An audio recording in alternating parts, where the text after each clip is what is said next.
Joe Rogan Podcast. Check it out. The Joe Rogan Experience. Train by day, Joe Rogan Podcast by night, all day.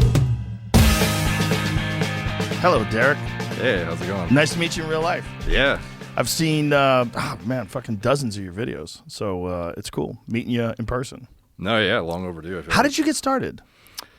For me, I've always sort of just been like a nerd about pharmacology and biology, endocrinology, stuff like that. And I've always just researched online about random stuff. And eventually, I was encouraged by a few people to start posting online. And I just started writing out blog articles on a WordPress site, maybe like 5.5 years ago or something at this point. And eventually, it got to the point where I guess YouTube was already big, but it wasn't that what it is now. And I was just asking people in the, like male self-improvement niche that I was friends with, do you think I should be posting videos too instead of just writing these articles? And they said, yeah, it's a no-brainer. You should be. So I just started basically reiterating my articles in video format too. And then eventually the YouTube sort of outpaced the WordPress site. And that's why it's always, Derek from moreplatesmoredays.com, that website was where I originally wrote my articles. And that eventually got to the point where it wasn't very time efficient to write, unfortunately. So I kind of like moved disproportionately towards video format because I can just fire off a video in, 15 minutes that otherwise that in written format would take 5+ hours to write out, if not longer. Well, I'd love the fact that you have your production is very minimalist. You have an air conditioner behind you, wood panel wall. It's like there's no attempt at all to like glitz and glamour, but it's just good content. Yeah. I mean, and you just hit 1 million subscribers, so obviously it's working. It's working well. But it's what you're doing is just you have a unique ability to pull information out of the air. Like you remember stuff like how things work and how things, how, especially when you were talking about catching people that are doing steroids. Yeah. Like there's been many times you've gone over people's blood work and it's very educational. I learned a lot about it, especially like before I watched your videos, I thought, oh, USADA. Like, there's no way anybody can cheat with USADA around. Mm-hmm. And then I watched some of your videos. I'm like, oh, my God, they're cheating. Yeah, it's not like they make it obvious where their shortcomings are and where the loopholes are, because they would obviously prefer people to not know what they're doing current research on to tighten up. But, yeah, there's definitely leeway still, or else they would not still be in the lab trying to figure out ways to bulletproof it, essentially. Well, there's one gym that I know of that at one point in time, I don't know how they do it now, but at one point in time, they had like literally full-time scientists that were working with the athletes. No, yeah, I think a lot of athletes have maybe not like a full team, but there's usually some sort of chemistry/pharmacology guy in the back end who they're deferring to, or even just their bro who's experienced enough. Yeah, but the bros is how people get caught. Your body's like, bro, you just got to do this. You're going to test clean, trust me. And then you test positive, and that guy's fucked. And Yeah, I think usually there's some sort of, deferral to figure out. Like even anybody at a top level is trying to figure out what kind of edge they can get, regardless if it's through straight edge supplementation, dietary practice, manipulations, lifestyle interventions, etc. And obviously, the conversation at some point comes up is like, what's not on the list that I could get away with? Right. Or is there a way to get around? Or what are the other people in my sport doing that I don't know about? And if other people are doing something, you're going to, it's not as dramatic as the Lance Armstrong case where everyone's doing it. Right. So you're pretty much forced to do it to be competitive. But, people are thinking in that same The Lance Armstrong one is the most ridiculous to me because they took his jerseys away. But he still has them. He's like, there's a photo of him. It's a hilarious photo of him on his couch, like with his feet up, and behind him is all these framed jerseys of him winning the Tour de France. Yeah. And it's like, what are you gonna do? Take my jerseys? I fucking won those bitches. Yeah. And he did win them. He did. It's fucking ridiculous how they even, pretty much everyone underneath him is doing the same thing. 18th place was the last guy that you could find that did not test positive. And even that guy, though, he might have just got it out of his system in time because they're still trying to figure out how to detect EPO use, blood transfusions, autologous you can't detect right now at all except for aberrations in your hematology, they can kind of like infer based on longitudinal data that something's off, and they can assert that you're doping and putting blood back into yourself, but they still can't even tell. Right. Yeah. Yeah, well, that's why they try to use the biological passport, right? Like they try to get a baseline of you at random times over a course of several months, and then they get in, and they understand like what your normal levels are.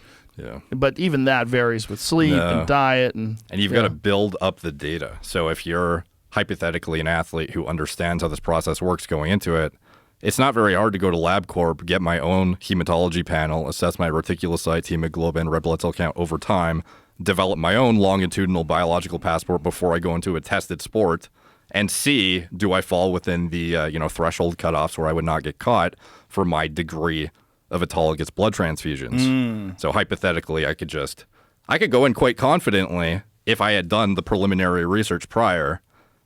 And if you're doing something like Tour de France, of course you're going to do that research. They had teams behind them. Yeah. Did you see Icarus? Yep. That's a fucking great documentary. Yeah. God damn, it's so good. It's so good when you realize that the entire Russian Olympic team was juiced to the tits. Yeah. The whole team. Yeah. Everybody. That guy, Gregory, he said the only people that it didn't benefit was the figure skaters. So they didn't do it to the figure skaters. Well, I would bet the figure skaters were still doing stuff that might just not be on the banned list yet, or might be now. Who knows? Because even like 2000, I think it was 2000.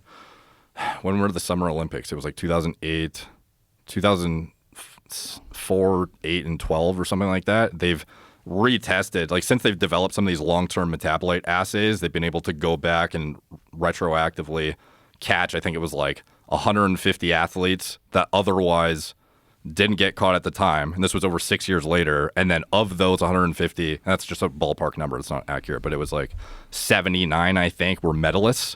And they figured that out 6 years later. Well, whenever the host country wins like a shitload of medals, like that's when it all gets weird. Like Sochi, that was the big one with Russia, and then Beijing, the Chinese one was a big one.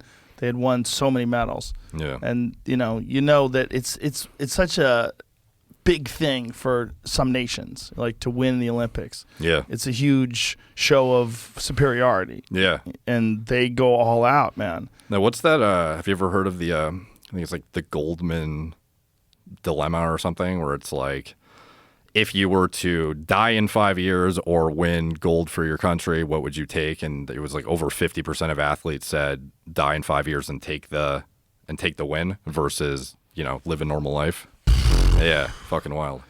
Well, in their head, it's everything. Yeah. I mean, to lose is so painful, and to win is so glorious that they'll just take it.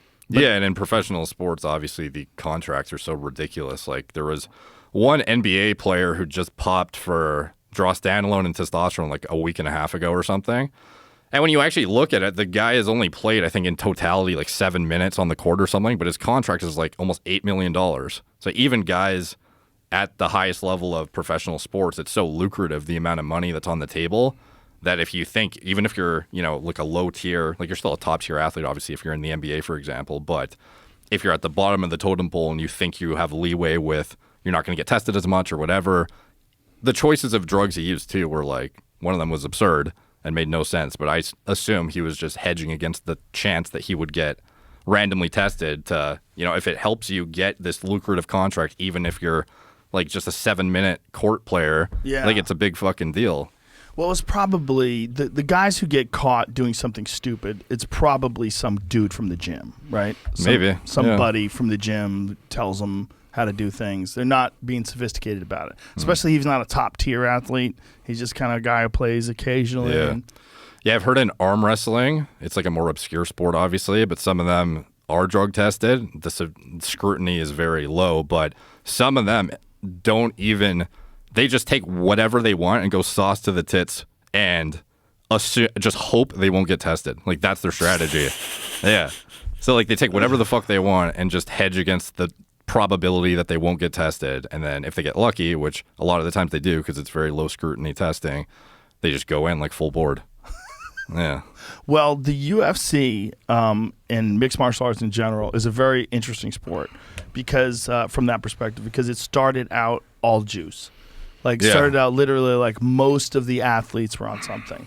It was, Yeah. you'd have to be a real rebel to not be on juice. Like the rare BJ Penn type guy who was like just a super athlete who just didn't need anything and fought natural.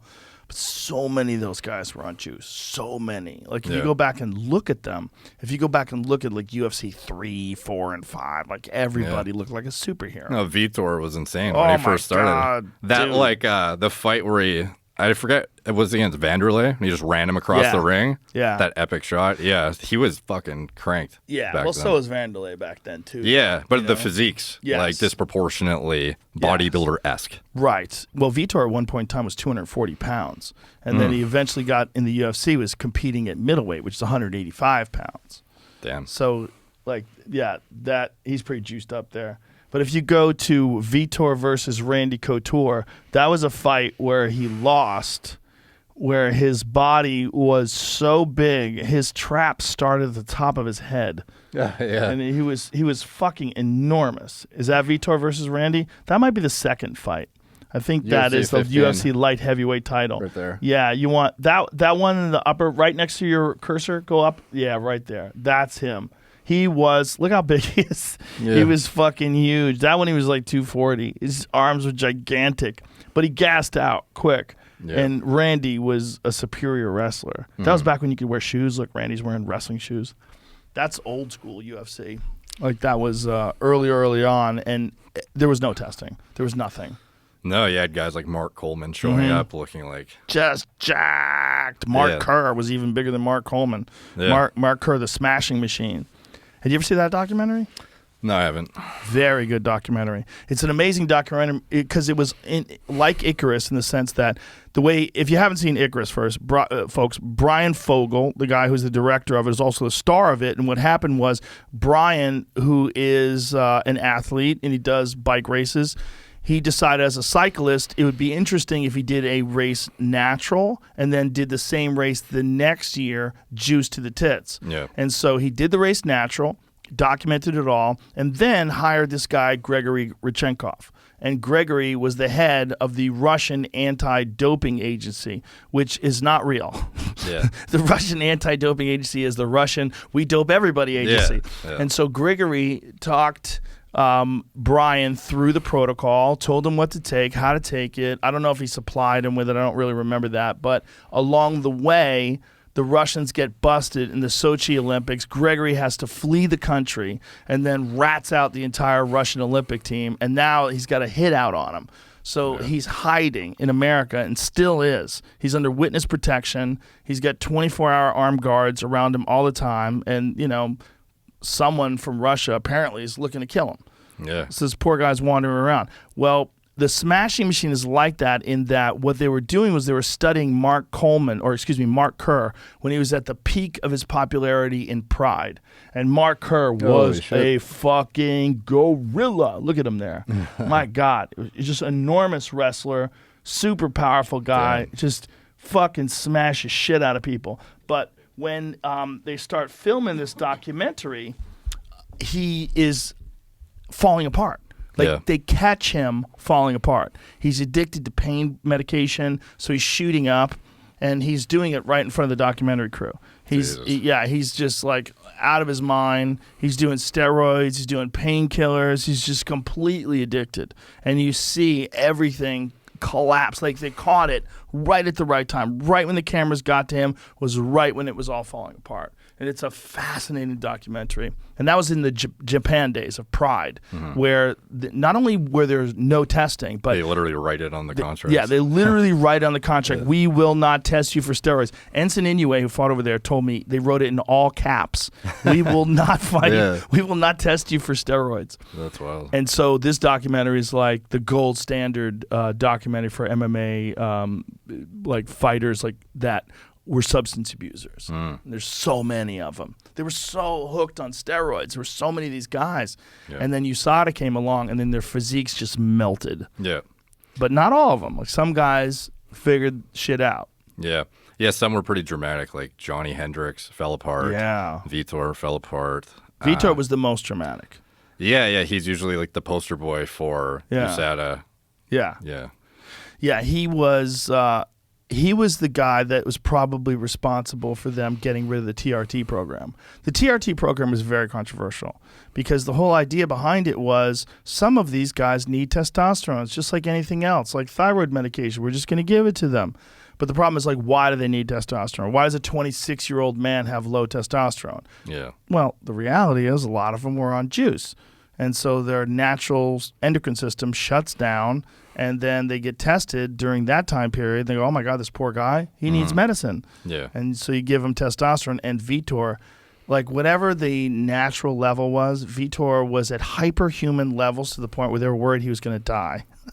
Yeah, something a lot of people don't consider about TRT, too, that goes overlooked when it comes to these TUEs is even if you're within the natural reference range, like he was pushing it to super physiologic levels. That's why, you know, he was getting more scrutiny too. But even if he kept his levels at like 700 nanograms per deciliter, and that's like a normal level, that's like a chronic bleed of hormone you're getting all day. That's not going to dip based on diurnal rhythm. It's not going to dip based on shitty sleep, based on excessive training, based on weight cutting, lack of substrate for actually producing the hormones and nutrition while you're weight cutting aggressively.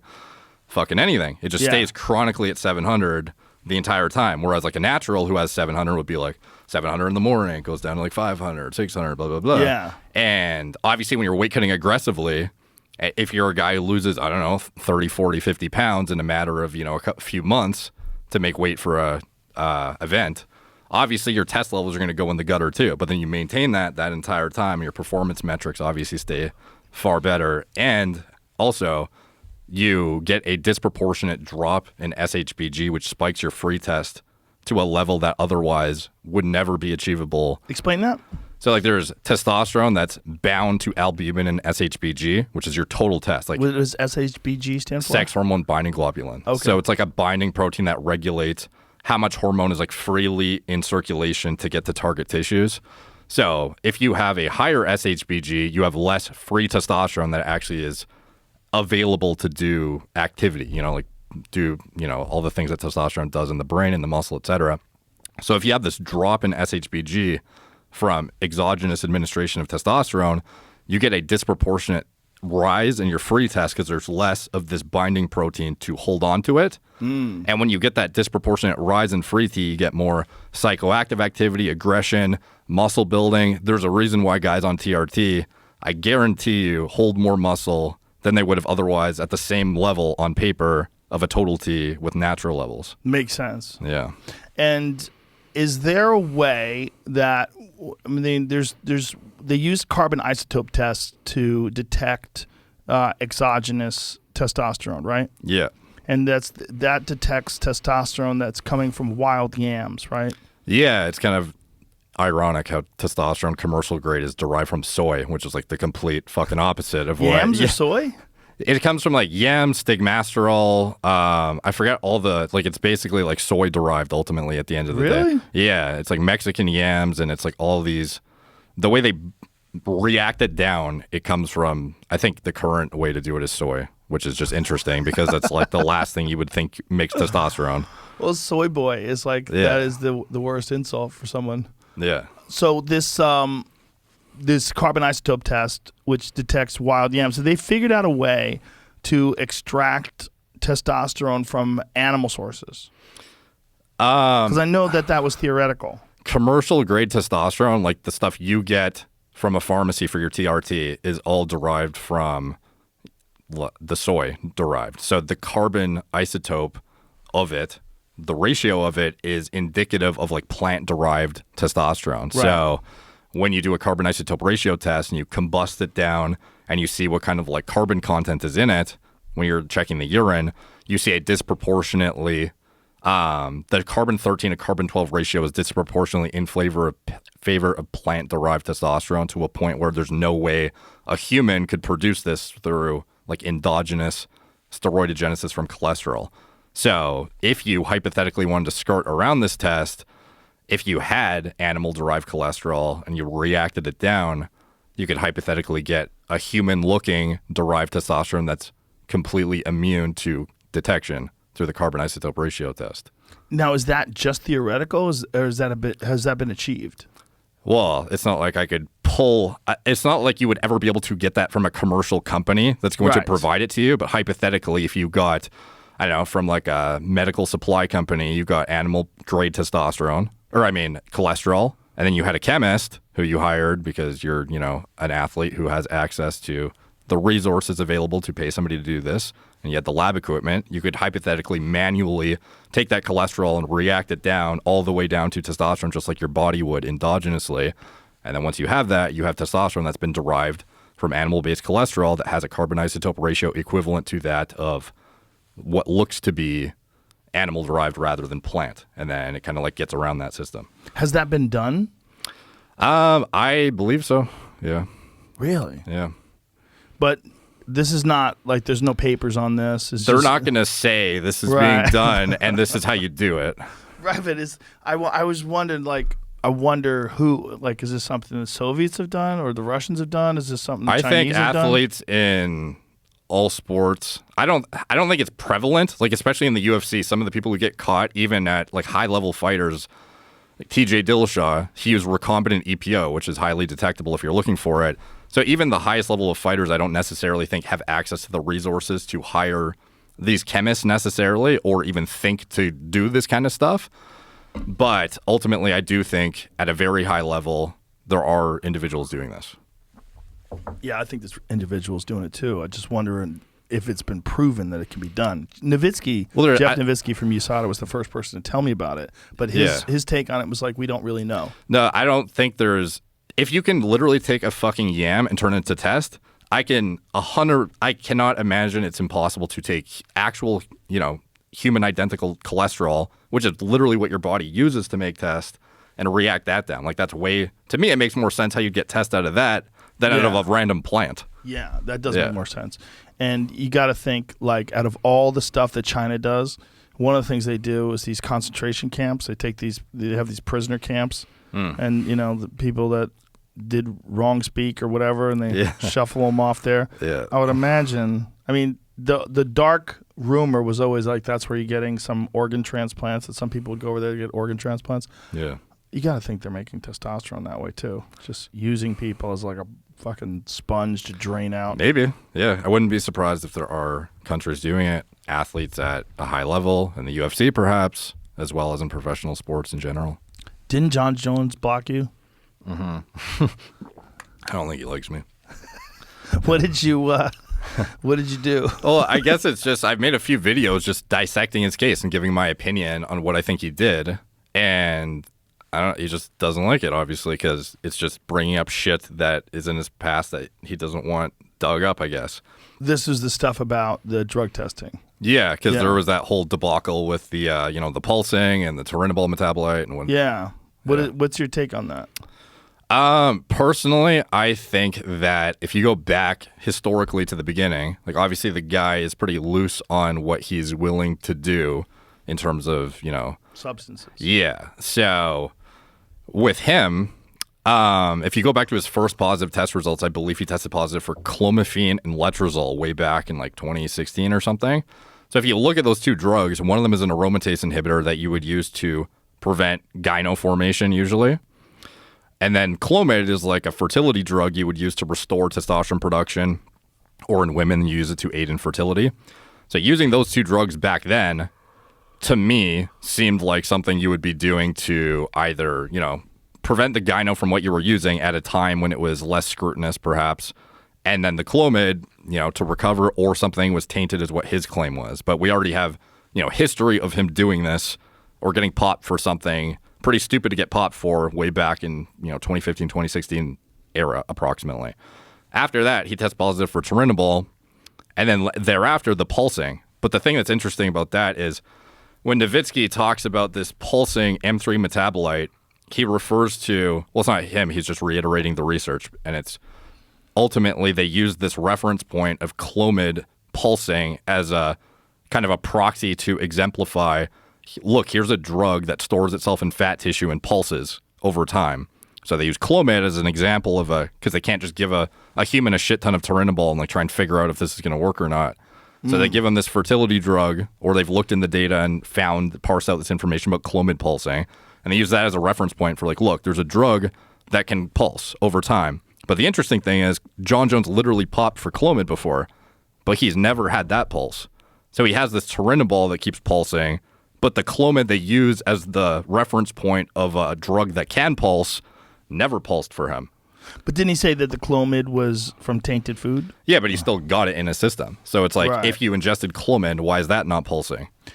What causes something to pulse? Well, explain pulsing to people that don't know what we're talking about. Like, the idea would be that metabolites of these hormones, like, first of all, with Turinabol, after Icarus came out and like shortly around that, the Rodchenkov is the one who came up with the M3 metabolite test and like extended the detection window of Turinabol. And that's actually when I mentioned the Summer Olympics and how many people retroactively got their medal stripped or they got popped for the Summer Olympics for like 12 years in totality.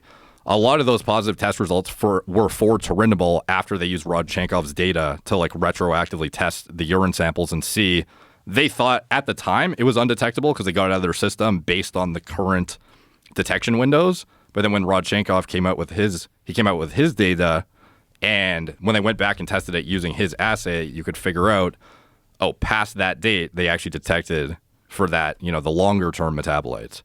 So the idea behind the pulsing is these metabolites that linger, they can store themselves in like fat tissue essentially, and they can like liberate themselves over time sporadically. Has that been proven or is that theoretical? Yeah, and it was proven in Clomid data, which is interesting because John Jones literally is popped for Clomid.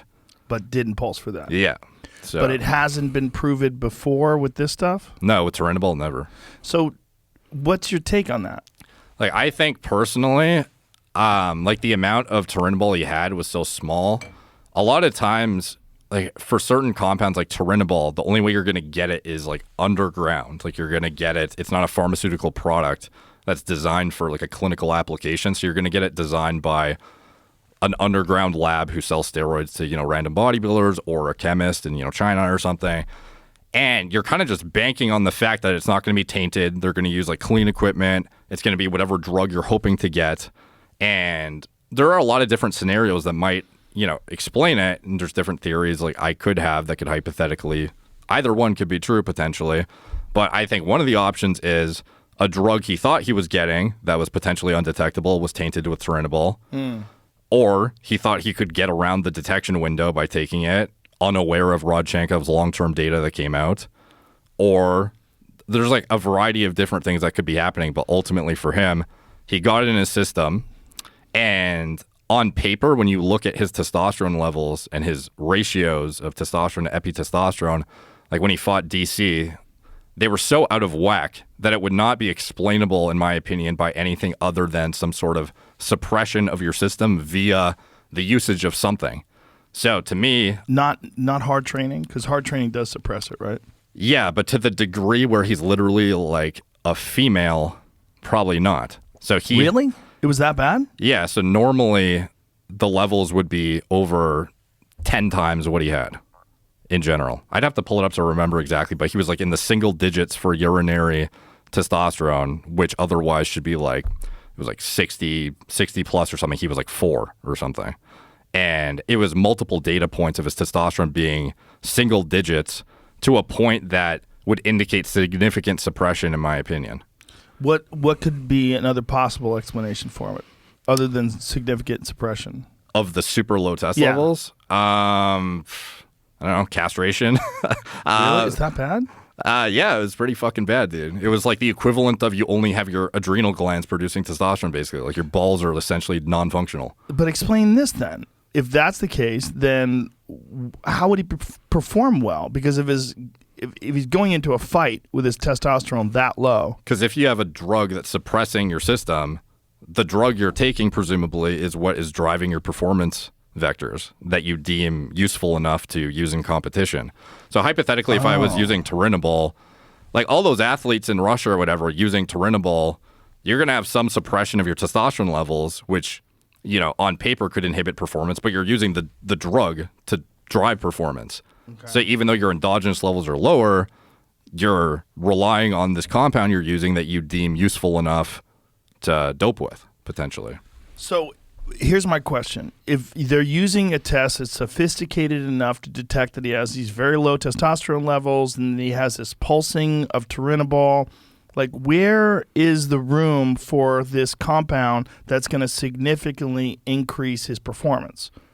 Yeah, so let's just say hypothetically turinabol or any random oral steroid is not the, like, presumably this isn't 100% factual. This is just speculating based on the levels and whatnot. But if he has a certain, even if he has crushed test, the room, if they're not looking for a certain drug that's not on their list and you're using it full board, whatever dose you want, because they can't detect it because they don't even know it exists, then that's going to be significantly performance enhancing. Okay, so then we're talking about something like the Balco Clear, that kind of a deal? Potentially. So the thing is, like, when they catch someone with something like what Victor Conte had come clean with that they use for Barry Bonds and all these different athletes, undetectable, you rub it on your skin, and no one knew what it was. We think, oh, well, they caught that guy. They're more sophisticated now. You can't get away with that now. You think it's possible there could be some new designer steroids or some new compound that's not on the list of things to be tested for because we don't even know it exists, but yet it is significantly enhancing performance? Yeah. Like the Clear. If you don't have an assay developed for it, detecting it is essential. You can't prove anything exists in the body if you don't have an assay to detect it. So even though you have this elaborate list of steroids that are known about, if you have a novel drug and you don't know how to detect it, even if you have other markers that look fucked up, like his testosterone levels in the gutter, there's no threshold amount where you pop because your test is in the gutter. They look for high test. They don't look for low. So if you're really low randomly, they might be like, huh, that's weird, and keep an eye on it and maybe further test you further for other stuff.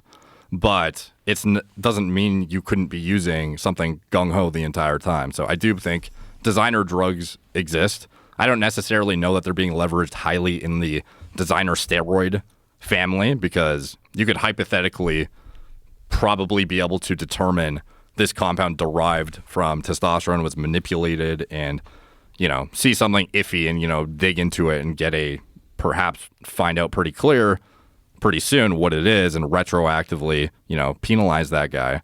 But I do think there are novel agents being developed from the growth hormone side of things, EPO side of things, the testosterone. Obviously, there's the carbon isotope ratio proof, cholesterol-derived testosterone, which you could also potentially argue the guy was using basic like TRT and came off and like crashed his system, at the time of the test or something. There's a million different reasons, but ultimately seeing that level in his urine, testing for a random compound, having in the past tested positive for a fertility drug and an aromatase inhibitor you would only use in the context of like drug use essentially, intentionally in most cases. It's just like highly improbable. I don't think that he's at least tried to do some shit to get around the system. So explain how someone would create something that would mimic the effects of hyperhuman levels of testosterone but be a novel steroid, like a new compound. Well, I think the main loopholes in testing at this point are through bioidentical compounds, so things that your body naturally produces. So if you're trying to mimic the benefits of a high dose of testosterone, I think the main go-to, to be honest, is literal testosterone. So I don't think people are often deferring to these, oral agents that would shut you down and trying to design like a THG, the Clear kind of thing. I think they're using literal microdoses of actual testosterone, actual EPO, actual GH, things of that nature to They're get just around. microdosing it throughout the day, and the idea is that it diminishes quickly so that if you get tested, it's not going to show up? Yeah, like I have studies that I could pull out that... Please do.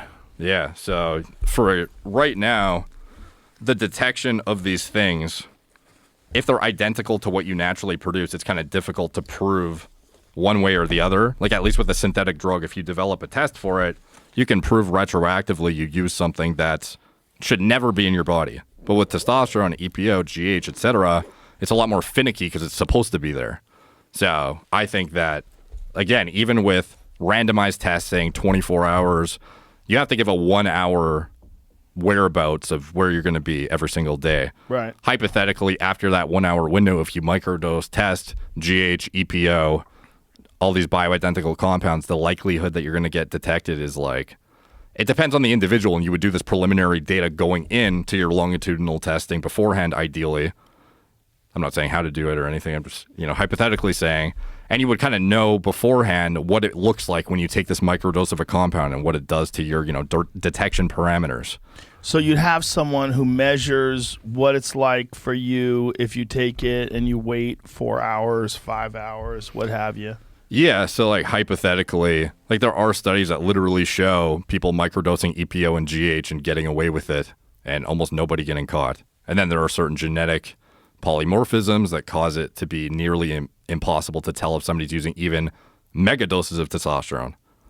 Really? So Yeah. This is just rare genetic anomalies? Some of them, yeah. So there's some individuals that have a genetic, it's like they're literally missing the gene that encodes for the enzyme that excretes testosterone that they test in your urine. So they test in your urine for testosterone, like glucuronidated testosterone. They add glucuronic acid to the testosterone in your body. That's a process that happens to allow you to like piss it out, essentially. And some individuals lack the gene that encodes for this enzyme, so it makes it so you literally piss out barely any of this, marker that they test for. So there's people who use upwards of like half a gram of testosterone, 500 milligrams, which is like a fucking actual bodybuilder cycle, essentially, and getting no detection. That's crazy. Yeah. So what do they do if they find out that person has that gene? That's why you have the biological passport, because you could assess over time what does your testosterone look like, and then they develop their own little like a much narrower and smaller threshold for red flagging you. Oh. Yeah. God damn, this is complicated. What was your background in school? Marketing. Marketing? Yeah. And how Which did you- I was not useful whatsoever. How do you know so much about this stuff? Fucking nerd, dude. I don't know. So you just started reading it and getting into it, and you have just an ability to remember these things? I used to be really into bodybuilding, much more so than I am now. I'm still very into it, but not like actively pursuing trying to gain stupid amounts of size or anything. You used to be gigantic. Yeah. You used to do your shows in a tank top, and you have these fucking worlds on your shoulders, like moons. Yeah, yeah. So for me, just trying to figure out how to do that stuff, I've seen so many bodybuilders die in like their 30s and 40s. Yeah. So a lot of my research has been developed around, like my research has been developed around trying to not die and live a long, healthy life while using things like testosterone, having a higher body weight than otherwise, maybe optimal for longevity. Right. Stuff like that. And I don't know, I just find it like highly interesting. I just like go down these rabbit holes of things and just end up learning about it. I find it interesting too, but I prefer to just listen to you talk about it and do my own research. Yeah. It's way easier. We were talking before the podcast about athletes and actors and people who are carrying massive amounts of weight, and like what kind of a toll that takes on your body. Yeah. If you're a 300-pound, 8% body fat guy who's 50. Yeah. Yeah. Yeah. No, yeah, there's a lot of guys that, just don't talk about it.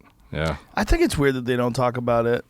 Yeah, like I don't know, get it. especially if you're, I don't know, like I guess at the end of the day, even if you claim it's, I'm just on medical prescribed testosterone, people ultimately know that it's not TRT limit levels, Yeah. if you're walking around at fucking the rock size, essentially. Yeah, The Rock's a great example, right? Yeah. I've always been real honest about it because I've always been like, I don't think there's anything wrong with it. Just like I don't think there's anything wrong with talking about doing mushrooms or smoking weed. There's definitely a huge stigma around it, though, still. Like, even, I saw your podcast with Schaub and I think it was Hinchcliffe. Yeah. And he was like, you think The Rock's on steroids? Oh and my you God. guys are like, what the fuck do you think, dude? And he's like, really? There's no way. Don't they test in in wrestling? First of all, let me tell you something about Hinchcliffe. I love him to death. He's the best, but he is the ultimate wrestling nerd. He gets up to the precipice of believing it's real. Like he is that guy. Yeah. He fucking loves it. So like for you to tell him that those guys are on steroids, he'd be like, what? But he hangs around you guys, and he still, I know. at least has some sort of an inkling of perhaps, people who use testosterone for, medical uses. I And this think and he that. uses it now. Yeah, and he still, thought Yeah. that perspective. So you Yeah. imagine the layman who just random person, Right. anyone who just watches a random The Rock movie Yes. is gonna, just think, oh, this guy just fucking trains hard. He definitely does train hard, but he does. There's a lot of Absolutely. other shit involved as well. Yeah, it's never. I think a lot of the time people don't want people to downplay their hard work, so they don't want to admit it. Like even Right. bodybuilders who couldn't argue out of taking stuff because it's so obvious, they often will do this thing where they say the doses they use are lower because then it's, doesn't take away from the fact that they still train hard, they Right. eat perfect, they're so meticulous about their sleep, etc. Which I sort of understand, but it's like it's all fucking lying at all levels. Ultimately. Yeah, it's just not worth it. Oh, especially when it comes to testosterone replacement therapy, because for me, I'm a person where if I find something that's beneficial, I want to tell everybody. Yeah. If I find something that works great for me, I just tell everybody. And also like my business, it's kind of okay to be a buffoon. Yeah. It actually helps me. It helps me to be a moron. Yeah. It really does. It's beneficial, especially if you are a self-admitted moron. Yeah. Like it's like a nice parachute that you could pull anytime. Oh yeah, it gives you a nice little cop out. Yeah. So when I talk about it, first of all, I talk about it because everything that I find beneficial, I feel like I have a obligation to tell people. And the thing about the testosterone thing, it's like I think it comes back from the Mark McGuire, Sammy Sosa, those guys getting caught doing steroids, and everybody was so disappointed. And in baseball in particular, that was such a big deal. Yeah. If you got caught using steroids, or in the Olympics or anything else, like my God, you're a cheater. Yeah. And I'm like, okay, I want you to think about this. Why are they doing that stuff? Well, they're doing that stuff because it works. Yeah. Well, you're not competing in the Olympics, okay? Yeah. It's not like there's some sort of a sanctioned competition where you have an unfair advantage over other people because you're taking testosterone replacement therapy and the normal 50-year-old guy is not. Like, what are you doing? Yeah. And what do you think is going to happen in 10 years from now? Well, 10 years from now, you're going to have another 10 years of low testosterone. Yeah. So during that time, you have significant breakdown of your tendon strength, muscle tissue, bone density. There's a lot of shit's going to go wrong, man. Or not. Yeah. Or not. Yeah. You know? And like that's why I always tell people like I'm your poster boy. Like I'll tell you what's going. I'll tell you what I'm taking. I'll tell you how it works. I don't take a lot of stuff. Yeah. But I take it on a regular basis. I get my blood work done on a regular basis, and I'm fucking super healthy. Like it works. Like when I was a kid, when you were 54 years old, you were fucking dead. Yeah. You were a dead man. Yeah. You weren't swinging kettlebells and hitting the bag, doing rounds and doing jujitsu and swimming and fucking working out like a crazy person. But you can do that now. You can do that now. You get your heart checked. Everything's great. You're looking healthy. Yeah. That's possible today. Yeah, I think the longevity of pro athletes has definitely become a bit more. Like it seems like the careers are being extended a little bit too. And For sure. Yeah. But I think some of it is natural because of science, the understanding of nutrition, supplementation, hyperbaric chambers, all the things that are legal that people do implement. I mean, there's a lot of legal things that you can do that can change your hormone profile. Sauna's a big one. You know, there's a lot of different things that people do that do have like a measurable effect on your ability to recover, your ability to, your endocrine system to function correctly. Sleep. People know how valuable sleep is now. Yeah. Where it's literally like a performance-enhancing drug. Like people that sleep 4 hours a day versus people that sleep 8 hours a day, the markers are fucking astonishing. Yeah, and back in the day too, especially from the entrepreneurial side of things, people would always advocate this whole like sleep when you're dead. You know, if you go to bed and sleep for 6 hours, you get an extra 2 hours of work that you wouldn't have otherwise. Right. Yeah, stuff like that was popularized, maybe like accidentally by guys like Gary Vee, for example. He's just like the most hyper aggressive fucking high energy dude. And you're just like, never fucking sleep. Just, kill it. And nowadays, you know how deleterious that is to just like everything, including your actual efficiency when you're awake. It's a big deal for me. I mean, I'll tell you right now, I got 5 hours sleep last night, and I just did a workout with John Wolfe over at On It. Me and Bert Kreischer just worked out. I'm wrecked. My brain is like firing on 6 cylinders. It's like, but if I get a good 8 hours sleep and I come in, like if I was going to, if I needed to do something where I had to be at my fucking very best, like some like super complicated podcast with a shady character, and I had to be, you know what I mean? I had to be, I had to have all my resources and all my research at my fingertips, so I could just pull it out at any moment. I would make sure that I got a lot of sleep and didn't work out that day. Yeah. Yeah, like if I'm doing 2 shows in a night, I won't work out hard during the day. I'll have a light workout. I'll do like 45 minutes of cardio or something. 2 shows. Something easy. That must be fucking insane. Yeah. It's like... Because they're at nighttime, too, Yeah. which is like at the tail end of the day where your brain is at the lowest part, right? I used to do 3 shows. 3 shows are rough because the 3rd show, you don't remember what the fuck you've said. Yeah. Because they all blend into each other. Because it's like when you're on stage doing stand-up, it's almost like you're in a trance. Yeah. And then you're in this trance for the 3rd time in the night. You're like, what am I talking about? Did I already say this? Yeah. Especially if you don't have a rigid like set list of all the bits and how you're going to say them and when you're going to say them. It can be a problem. Do you have like a cognitive stack you use for shows? Yes. Yeah, I do. Yeah. What I have a is bunch of stuff. One, I really like this Neuro Gum. You ever use that stuff? I think it rings a bell. We have some over here. We use it. It was a sponsor at one point in time. I buy a lot of it on Amazon. And another stuff is one thing that my company on it makes. It's Alpha Brain. This is the new one, Alpha Brain Black Label. I'll give you some of it. Awesome. Take it. Oh, I'll give you a fresh one. That's my bottle. Yeah, I actually formulate nootropics for my company too, so this stuff highly interests me. What do you use? What are your what's your stack that you formulate? The company I have, it's called Gorilla Mind, and the product is basically based around probably a lot of the same stuff, but cholinergics mainly. So having acetylcholine. Yeah, so having alpha GPC, I find the most bioavailable form of choline that actually crosses the blood-brain barrier, and then acetylcholinesterase inhibitors that inhibit the breakdown of acetylcholine. So you could use like huperzine is a good one, right? And I have things like ginkgo, bacopa, stuff like that, and then dopamine precursors I'd like to put in there too, and basically just have it so your brain is as mentally sharp, capable of retaining information, memory formations at its peak, all that kind of stuff. What's your product called? Gorilla Mind. Oh, it's called Gorilla Mind. Yeah. So do you take this before podcast, before you do your video podcast? Yeah, I take it pretty much every day.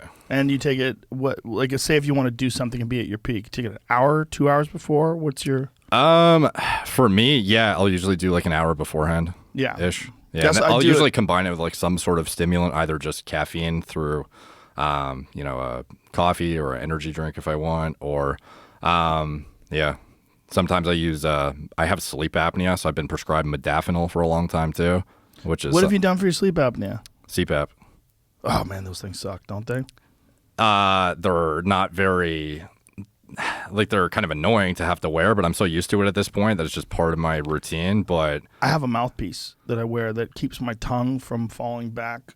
Like a lot of the thick neck guys like you. Yeah. What happens is your tongue like falls back because you have all this extra tissue around your neck. So your tongue will fall back and cover your air hole. That's why you choke and snore real loud. Well, this tongue depressor, it's like a mouthpiece, and it holds my tongue down. So it keeps my airway open. Oh, nice. It's amazing. Yeah, I think that's one of the most overlooked silent killers of muscular guys. Yes. And fat people. Yep. Yeah. Because you don't even know you're getting fucked up in your sleep, and you wake up and you just feel terrible. Like, I used to go to university classes and sit there and not understand why I'd fall asleep after 5 minutes every day. Right. And the lecturer just thought I was a shitty student, but in reality, my sleep was just atrocious the entire time. Yeah. And the CPAP is a game changer for me, because otherwise, I was getting, I don't know, like, I forget how many episodes of apneas I was having per hour, but it was exorbitant to the point that I probably would be dead by now if I didn't get a CPAP otherwise. So when you got this machine, did you struggle to sleep with it on your face for a while? Well, when you first start, yeah, because you're not used to something blowing air into your airway and strapped to your head, so I'd often wake up and just be fucking like chucked across the room or whatever. But some people, they don't get used to it. Like, they don't try to get used to it. They just do it a couple nights and they say this thing sucks. Who wants this? And, some single guys have this idea that girls are going to think it's weird and shit when you show up and you have the CPAP machine. I've never had experience with that, though, personally. So when you go over a girl's house, you're going to spend the night, you bring, like, a vacuum cleaner with you? Yeah. And that's the thing, too, is, like, it's kind of presumptuous, because if a chick... You can't really get around implying you think you're going to be staying at her place with a new chick if you have a fucking machine in your car that blows air, you know? She's like, what's this thing for? Like, do you think that this is like... Right. If she wants to snuggle and you're over there like Darth Vader. Yeah. But if you don't do that, then you're literally going to be choking in her face. Right. So you pick. And one of them kills you quick and one of them keeps you alive. And how much of a difference did it make once you started using it? Night and day. Yeah. Energy levels. Yeah. Everything. Like I wore a pulse oximeter, and that's how you assess if you have sleep apnea or not. And if you are even like a healthy guy otherwise, and you're lean, even if you're fucking shredded, if you're a big guy, highly recommend a sleep study to anyone, because it's something that even sometimes significant others, they may just think you're a horrible snorer. Right. And they think they just go in another room maybe to get away from you, and they just think that's how you sleep, and you're just annoying and loud. But you might literally be dying in your sleep, gasping for air. Like I used to wake up, sit up, and gasp for air because I was literally at the point of about to pass out, and my body wakes me up and makes me breathe. Yeah, I had been there too. Yeah. I remember I was on a plane once, and there was a guy behind me. It was a long flight. I think it was an international flight. There was a guy behind me. He was a big guy, very overweight. And he was holding his breath, choking for like 15, 20 seconds at a time. So he's like laying back like... Yeah. And then he gets up. Eventually I go, hey, man. I go, do you know that you choke in your sleep? And he's like, what? What? What do you mean? I go, you have sleep apnea. Yeah. I go, listen to me. I have sleep apnea too. You got to listen to me. You got to go to a doctor. I go, this is fucking you up. I go, you tired all the time? He's like, oh my God, I'm tired all the time. I go, that's why. You're not getting any sleep. But it was wild to watch someone. How often do you watch a guy sleep? You know, but on a plane, you watch people sleep. I recorded myself before I got diagnosed when I finally knew what this was. And I listened to the audio, and it was terrifying, dude. Yeah, you're just sitting there, and all of a sudden you're like literally gasping. Yeah. There's ways you could sleep where it's not as bad, right? Like you sleep on your side, or I always felt like one of those massage tables would be the move. Like sleep with your face. So you can lie on your face. Yeah, because with the mask thing, I can't lie on my stomach like I used to, because the thing will get pushed out of my airway. Right. So yeah, that might not be a bad idea. How do you lie? Sideways? On my back, which gets annoying because sometimes you want to roll on your side, and then it can be. You can, but it's like it knocks off your sometimes face. You could use the full face mask, which is pretty much impossible to knock off, but that makes like a bunch of lines on your face, and it encourages mouth breathing, which otherwise there's like research that's come out that implies that's bad for performance and just longevity and whatnot. So yeah, mouth breathing is supposed to be bad for you. Yeah. Does your sleep apnea change if you breathe out of your nose? Like if I use a nose mask versus a face one? Yeah. No, the quality is the same because it's manually putting the amount of pressure I need to oxygenate me, but it encourages that subconscious mouth breathing that otherwise carries into your day. So you use a nose one? Yeah. So what does it look like? It's just like a big long tube that connects to the machine that's on the ground, and then it has this just like a strap that goes on your head up here. It's a pretty thin strap here and here, and it has these little nasal pillows that you just like put into your nose, and it's maybe like this big. And do you tape your mouth shut? I used to, but it's the tape never like adhered properly to me. Me neither. It always fell off, and I always wondered like how the fuck does anyone use this stuff? I think it's a beard thing. Yeah, but even when I was clean shaven, it didn't work for me. Really? Yeah. Maybe try duct tape. Yeah, I was tape. I actually use this thing now. I just remembered actually. It's called so I have the strap for the CPAP mask, which is the nose thing, and then I have another strap that goes around my chin to keep it locked. Oh, to keep your mouth shut. Yeah, because the tape wasn't working, so I looked for like a chin strap. How do those work? It just ties around your head, so you have a strap here, a strap here. Yeah, no, I know how it works. I mean, how effective is it? Very. Really? Yeah, and I find it better than tape. Oh, so that's your move now. Chin strap, nose plug. Yeah, so it's quite the fucking setup. And it does look ridiculous. So I could see why some guys don't want to do it, especially, around women, but ultimately, like, they'll understand if they like you enough, so. It changes your life, though, ultimately. Oh, yeah. Yeah. It is a big game changer. I remember I was always tired, and then I got it done. Well, two things I got done. One, I got my nose fixed. I had a deviated septum most of my life. I've highly considered getting that fixed, too, based on what you said. Because you said it was very significant. Oh my God, it changed everything. There were so many people that warned me about empty nose syndrome and like weird shit that might happen when you do it. What's that mean?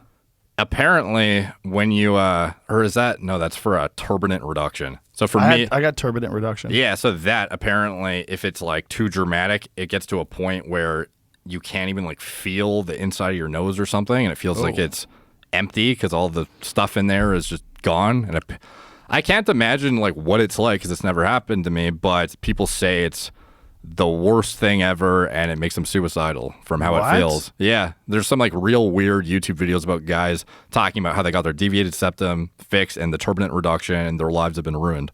Whoa. Yeah. So it made me kind of think about it. Empty nose syndrome. Like you feel like there's a hole in the middle of your face, like that kind of a deal? Maybe. I don't know. Speaking of which, do you ever follow any of these guys that do like wild body modification projects? Yes, over the years I've probably done videos on a few of them. Yeah. There's this one guy, I don't know if you ever heard of him, the Black Alien Project. Have you ever seen this? Maybe. I might have. Jamie. Go to the Instagram and look up the Black Alien Project. This guy recently just got 2 of his fingers removed so he could turn one of his hands into a claw. Yeah. He's going to do both hands. He's just get one and then he's going to heal up and then get the other one done. He, I forget what country he's from. It's a different country. Was he? It says France. France. So his entire body is covered in tattoos. Jesus, Look at him. fuck. Yeah. His eyes are tattooed.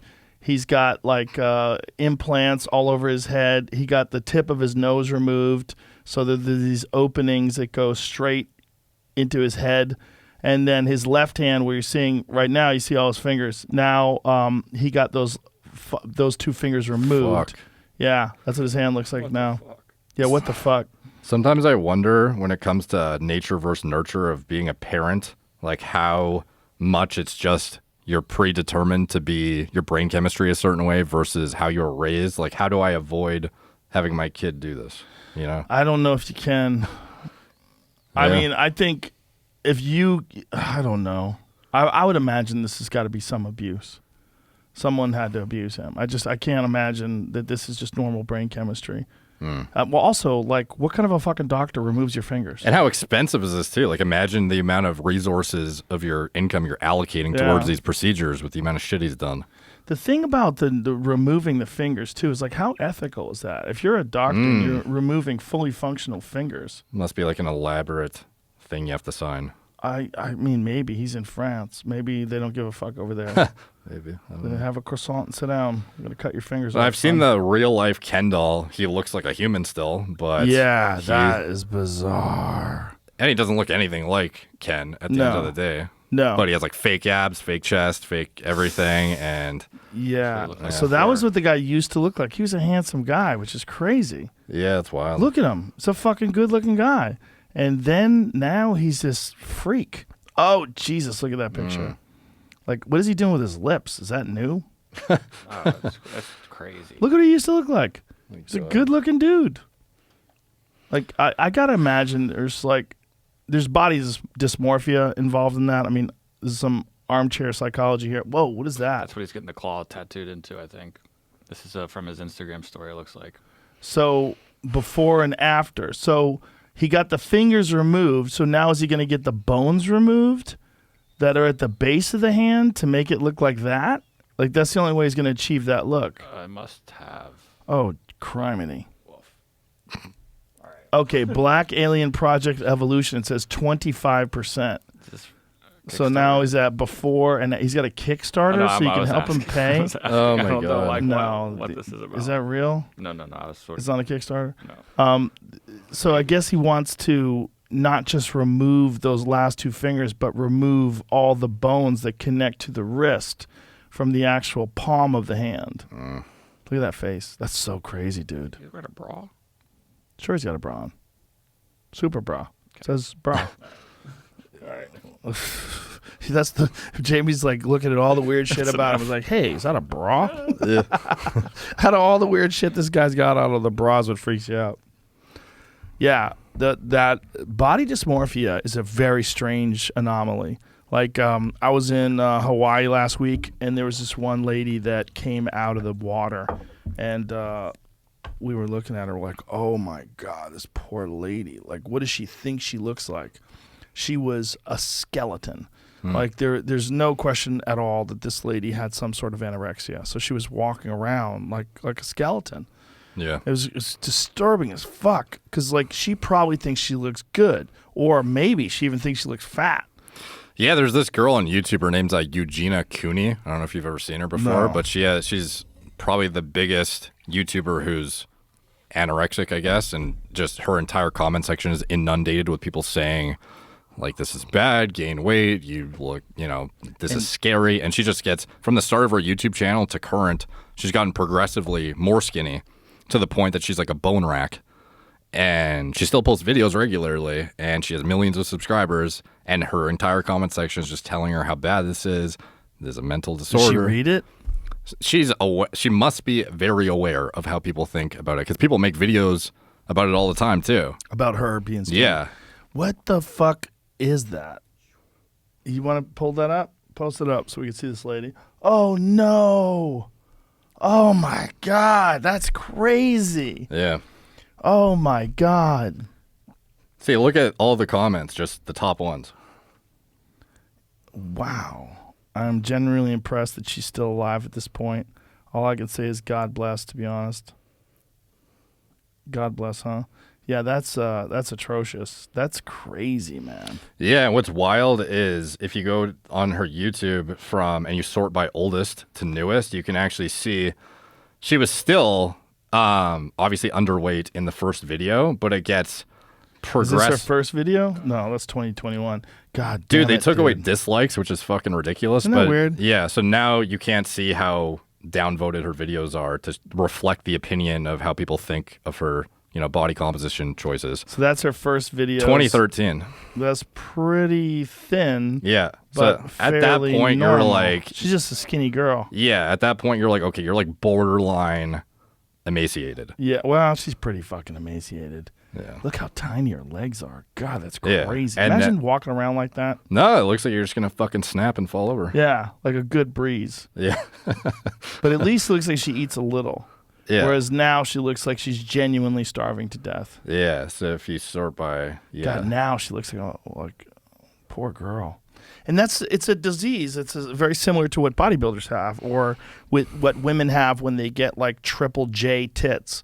Yeah. When they go off the deep end and they just keep getting bigger and bigger implants, and then they crush beer cans with them and shit. You see those? Yeah. Yeah. With bodybuilders, it's wild too, because it's almost like the opposite extreme where you actually are aware you're killing yourself very quickly while you're doing it. Oh. Yeah. Like you still want to walk around at like 260 plus, even though you know how stressful it is on all your organ systems, your You just want heart. to look jacked. Yeah.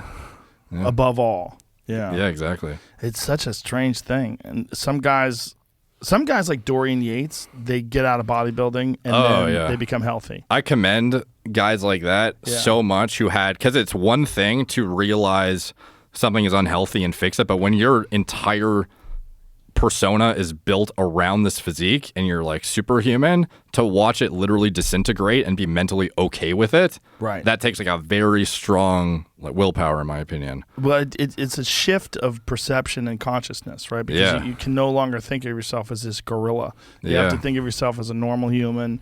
I'm a normal human now. Like Dorian has a great perspective. He's a really interesting guy. Have you ever talked to him?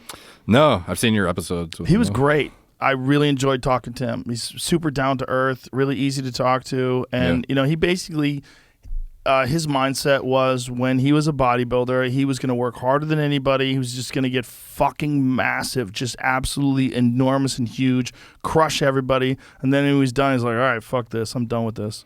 Like, yeah, it's wild being able to shift your now. perspective that dramatically, where you're like, the physique is just for competing. Yep. And you can't get away from the comments of people saying you're smaller too. Like even for me in my comment section, if it's the difference between me at peak versus now, it's Derek, you stopped caring about muscle. Oh, what happened? Yeah. And it's like, it's not like I was a bodybuilder level competing at a pro level or anything like that, and he was literally the pinnacle of the sport. 260, 70, fucking shredded. He was one of the biggest ever. Yeah, and he he was lost so massive. Yeah, and he lost like 70 pounds or something. Yeah. Insane. He looks like a normal athlete now. Yeah. Like a normal guy who's athletic. Yeah. But he's got a lot of like muscle problems, joint problems, his shoulders are kind of fucked. It's like these guys, they all get the worst I've ever seen though is Ronnie Coleman. Oh yeah, because who's done. a fucking great guy. He's the best. He's got a great attitude about it all. Yeah. Like all is like, they always say, Ronnie, would you do anything differently? Yeah, I'd lift more weights. Yeah. Like he doesn't have any regrets at all. Yeah. And I think he said at one point in time, I forget the number of actual back surgeries, but it's very high. It's more than 10, I believe. Yeah. And his whole back is essentially fused. And there's massive scar tissue and inflammation. He has trouble walking. The nerves are all like impinged and it's all fucked. Yeah, that's the brutal thing too when you get to that size is progressive overload. You get to a point where you're forced to use weights that are so exorbitant to overload because you're way too strong that it's impossible to not literally fucking dismantle your entire infrastructure while you're supporting those loads because you're squatting, hundreds and hundreds of pounds, benching hundreds and hundreds, doing this and this, and like your bones can't just adapt and be totally fine. And your discs, your tendons, and the cartilage in your shoulders, and your labrums, everything's getting destroyed. Yeah, it's so crazy. Yeah. And they can't fucking help it. They just fucking yeah. Like that Rich Piana guy. Oh yeah, that was a wild one, right? The guys who try to retain their size going like 40 plus almost always end up kicking the can real quick. He was big. Yeah. And weird, right? Because he's not really a professional bodybuilder. He tried competing to become a pro, and he just doesn't have the genetics from a structural aspect. So even though he's a massive fucking dude on stage, he doesn't, have the proportions, the symmetry, etc., to make it far. But he just loved the lifestyle so much that, and his brand was built around it. Again, the problem of being one of these guys, like The Rock, where your entire persona is built around your presence, and you just end up retaining it into an age where you can no longer support the drug use, the body weight, etc. And like what else do you do when you're a 300-pound tattooed up bodybuilder guy? Yeah. And everybody's like, dude, you're a freak. Like he was a freak. Yeah. Is there videos of him competing? Yeah, if you type in Rich Piana bodybuilding competition, you'll probably find him competing. I think it was like a California state show or something. Was he all tattooed up back then, or was he not as much? No, and he didn't have the PMMA injections yet. What's that mean? He got like implants in his arms, I think. What? Yeah. Oh, so that's him bodybuilding. Yeah. He looked pretty fucking good. Yeah, if you click that Reddit one, second to the left in the second row, that one, like that's pretty solid, dude. Yeah, man. He looked great. Yeah. But then if you look at more... what's wrong with his genetics there? That looks like... Well, when he's on stage, it's just, it could be conditioning, could be the lack of a developed back. Like there's a million reasons why you might not go pro, but that's his arms, post implants in Mexico, apparently. So he put implants in his arms? Yeah, apparently. What kind of implants does someone, like go down to that lower right, that one right there. What's going on with those arms? Called PMMA, I think. PMMA. Yeah, you'd have to Google that because I forget exactly what it is, but that is what I think he had done. Bro, or at least that's the circulating rumor. It looks like he's constantly about to take a shit. Look at that. So what do they do in terms of like putting an implant in your arm? It's like plastic, or what is it? Like a breast implant type thing? Probably, but I'd be talking on my ass, so you might want to just type in PMMA and see what it is on the Google result. What is that? Is that a picture before and after? Or maybe just type in what is PMMA. But that, Jamie, if you just back up to where you just were, it said Rich Piana's girlfriend shows pictures before PMMA oil. Oh, it's oil, like synthol. You have to no. I would not trust the random person who uploaded that. Oh, okay. Yeah, that's the problem with the internet. Well, if you scroll, but before you do that, scroll down real quick. Right there, that picture with the tank top. Yeah, that does not look normal. No. Like those arms, they Yeah. look inflated. Like the triceps, they don't look normal size. Yeah, that's what happens when you do Oil. synthol is one thing where you do inject just sterile oil in such a bolus amount that it eventually stretches the fascia of the muscle, and you can manipulate the shape of body parts, and a lot of pro bodybuilders do it. But PMMA is literally like a filler, apparently. So there's the term. How do you say that? Polymethyl Is that it? Jamie, help me I out think you here. hit all those syllables there. I If don't you know. go to PMMA before and after, maybe we'll see like other examples of what people use it for on images. penile girth. It's Whoops. They use it in their dicks. Yeah, get a fat hog, bro. Just put that Woo. PMMA in make it. sure we get the right. You get your fat booty too. Yeah. Look at that. That girl's getting in her booty. Oh my god. I watched some video that was horrific of this woman who had ass cancer that she got my from. God.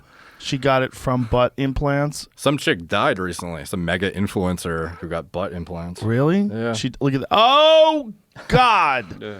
Removal of silicone hydrogel biopolymer synthol.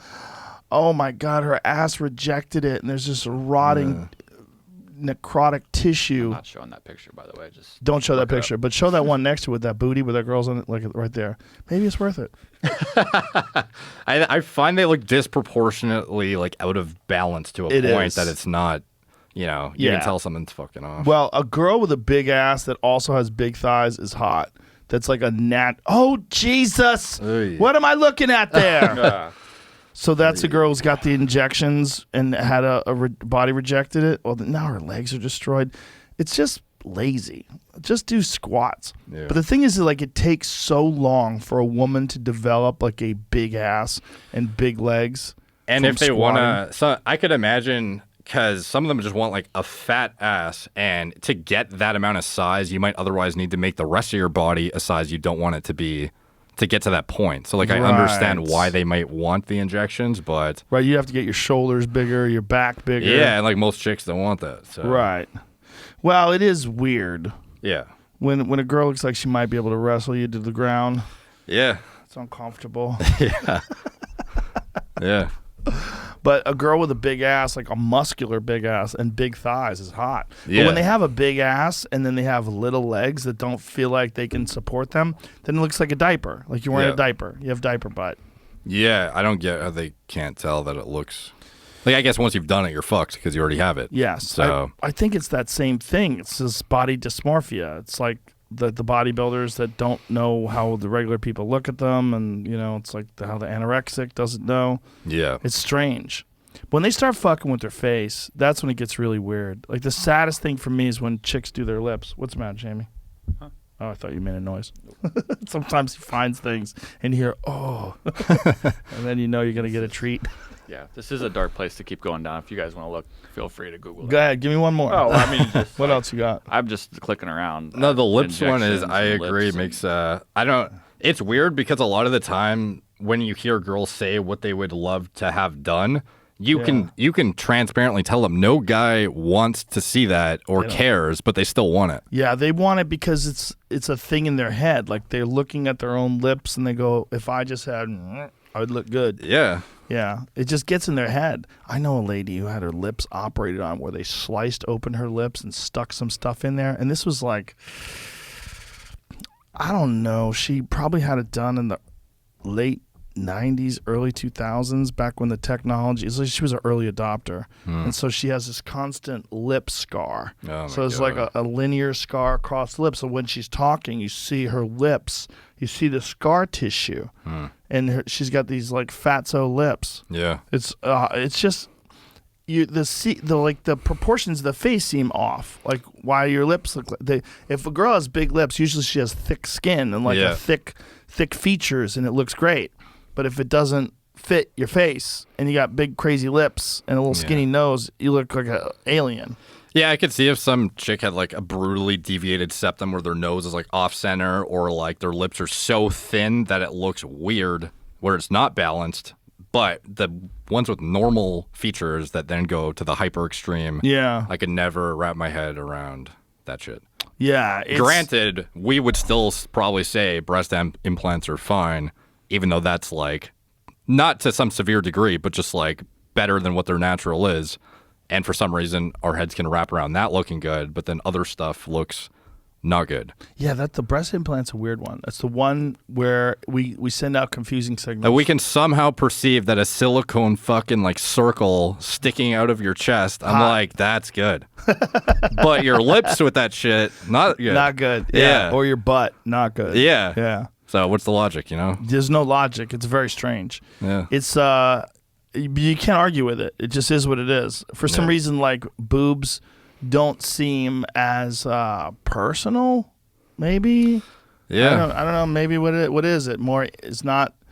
Is there something about your mouth? You doing your mouth, like your lips? It seems sad. Like, I don't even know biologically why I would be attracted to bigger tits anyways. Like, does it imply you're better at feeding a child or something? Yes. But then Yes. it's weird how you're cognizant of the fact that it's fake, but your like primitive brain is so fucking dumb. Yeah. It's like, I can't even tell that silicone has I nothing to don't do care with if I'm being tricked. Yeah. Keep tricking me. Well, you know, we have certain things that your biology just gears into and gets attracted to, like hip to waist ratio. Girls with thin hips and big waists and big butts. It just whatever it means to whatever your DNA signal is that picks up on that and goes, that is a girl who needs to breed. Yeah. Yeah, so it's fucking strange. It's just I mean, because it's, for us, it makes sense. Like, we know what's hot, what's not. Yeah. But if you were a biologist from another planet trying to study human beings, No, it wouldn't make any sense. you'd be like, what are they doing? Yeah. Like, this is the weirdest animal ever. They like to be tricked. Like, the women are all wearing high heels. And like a totally fake face with makeup all over it. All over it. Like Like to the paint. point of being unrecognizable, Yeah. and you're just, you know. Oh, well, I'm sure you've seen those TikToks of the girl who has no teeth, and she looks like shit. She looks like hell, like a total meth head. And then she puts her dentures in, then does her face up, and then does her hair up, and then she looks super hot. Dentures? Huh. I've seen a Dentures. lot of chicks getting veneers lately that don't need them. No, this girl has no mouth. Oh, like wow. her teeth are well, no teeth rather. That's her. That's her on the Damn, right. yeah. That's what she looks like on the left. That's crazy. It's crazy. So It's almost like when you're dating somebody, it almost would be like prudent to be like, let's see what you look like with nothing. But it's crazy. It's like she has no teeth. Like, how do you lose all your teeth? Where'd your teeth go? First date questions. I don't This know. young mom who lost all her teeth while pregnant. Oh, wow. What the? How though? Well, doing meth. I Ah. don't know. I'm just guessing. But look how hot she looks on the right. It's crazy. Goddamn ad blogger. I mean, it's really weird, again, that it doesn't bother us at all, that we know that is not what your face looks like. Yeah. But we go, oh, you look great. TikToker, what is it? Princess X Glitterhead has gone viral from her transformation from toothless to gorgeous. It's kind of funny that she experienced tooth decay and loss throughout her pregnancies. She's sharing her experience with dentures to help other young people with tooth problems. How the fuck would you have tooth decay during pregnancy though? I don't know. Maybe some rare anomaly, health anomaly. Wow. So what She can got someone pregnant, do? She experienced toothaches. Front teeth broke. My two front teeth broke, and then she got partial replacements. Took a huge hit on me emotionally, and I was losing my teeth. My husband married me with perfect teeth, and the next year, his wife is missing front teeth. She's 36. Wow. Yeah. But it's crazy that she does this. It's like, that's a ballsy move to put that out to the whole world where you could see you without your teeth. Like, scroll down, see her without her teeth, and then see her dolled up with the teeth. Yeah. It's a trap.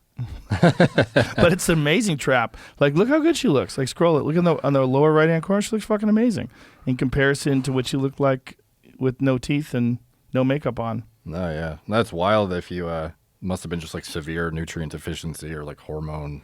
I don't know. Who It says knows? At the bottom, it's some hormones and stuff. I'm sure. Mediocre nutrition and genetics. Who knows? Just some weird stuff. Oh, what that? After accidentally swallowing fluoride. He said genetics and mediocre nutrition contributed to her tooth decay. She'd also feared her dentist ever since throwing up after accidentally swallowing fluoride during an appointment as a kid. That led me to delay treatment. Oh, so she never went to the dentist. Yeah, okay. Interesting. Okay. Damn. Yeah. But that's not available to men. There's not, like, if a guy gets fake teeth, it's weird.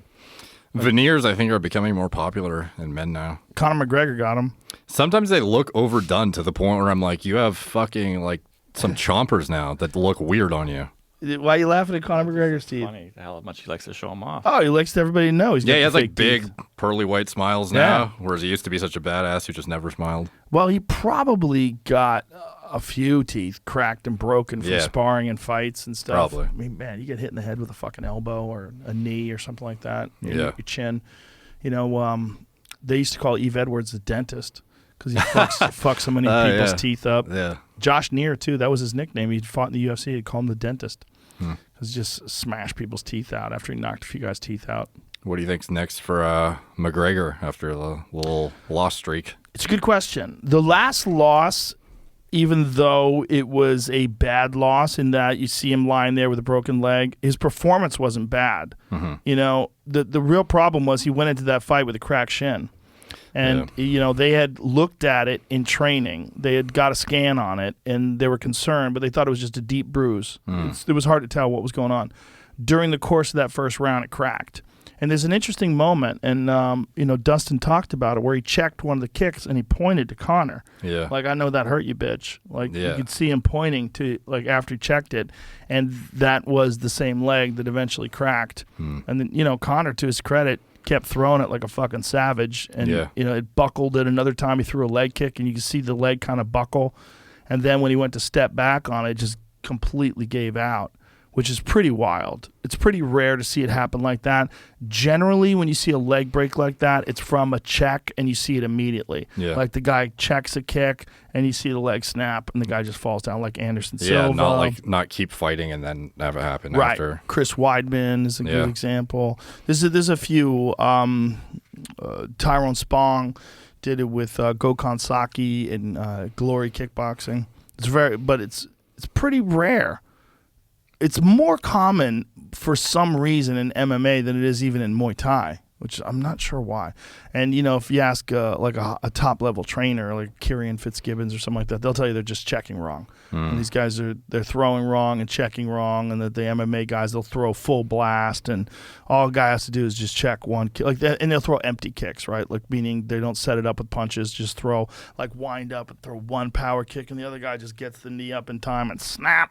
Yeah. Because the shin is so vulnerable. Yeah. You know, especially the lower part of the shin.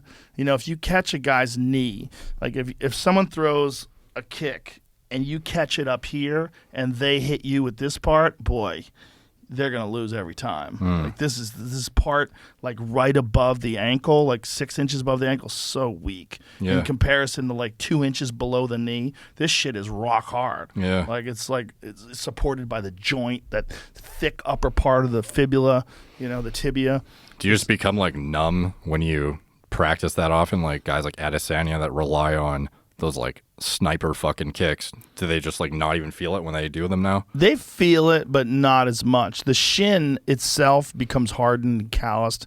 You actually get microfractures all over the shin because, you know, you're constantly whacking it in sparring. And even if you're wearing shin pads, like there's some guys that will practice, like Kevin Ross made a bag for me that's in my LA studio that I got to bring over to here. That's a sand bag. It's made out of all sand, and I would kick it.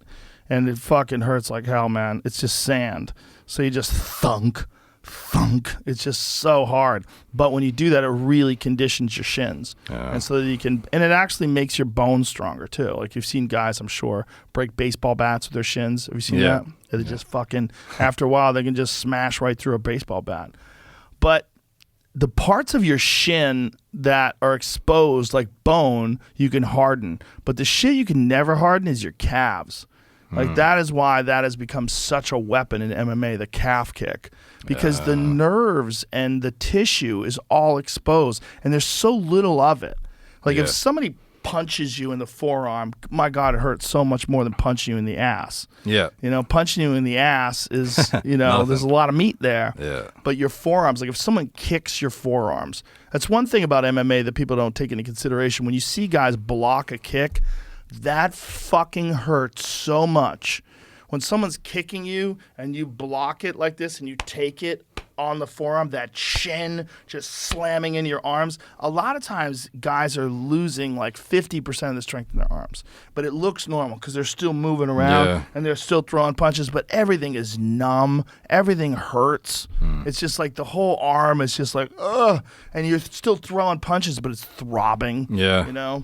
Shins always beat forearms. You know? Oh, yeah, I would think, yeah. Fucking guys, I've trained with guys where they're holding pads for me and their fucking arms go numb from holding pads. They have a big ass pad and just slamming kicks into the pads and like, and they can't move their arms afterwards. Now imagine it's just meat. Yeah. Just meat and the bone slamming right into the meat of your arm. It's horrible. Yeah. You can't do anything about that. Like, you can only toughen that up so much. Yeah. But the shins, you can toughen the shins up pretty good. Do you still have the same kind of like training styles you used to? Like, I remember some of the old kicking videos that you used to have back in the day. Do you still do all that stuff just as regularly? And you're still... Yeah, I can do that still. Yeah, I have a bag set up in my house. You know, I have a gym where I have weightlifting equipment on one side, and the other side is matted up for jiu-jitsu and heavy bags, and yeah. So, like, what's your weekly exercise routine like? Like, how do you like your time is so valuable and limited. How do you choose what to allocate it to accordingly? It's kind of a trick. Like, it seems like I work more than I do. It gets so efficient now because you have people working for you, kind of thing. Well, it's also like an actual podcast is only like 3 hours. So it seems like a long time. But like with you, we don't have to do any research. I've watched a bunch of your videos. Yeah. You know, I'm like, I can't wait to talk to that guy. It's going to be fun. So I have time in the morning. So in the morning, you know, I get up early, you know, see my kids off, or today I drove them to school, then I have all this time. So, you know, if the podcast starts at 12:30, like today, and then I drop my kids off at 8, I have all that time. So that time is my training time. So today I went to the Onnit gym, got a great workout with John Wolf and Bert Kreischer. And today was like mostly mobility drills. A lot of like John is into a lot of range of motion stuff, and then we did a lot of kettlebell stuff and bear crawls and all this. He's into like all this crazy body weight stuff, and then we finished up with a lot of kettlebell stuff.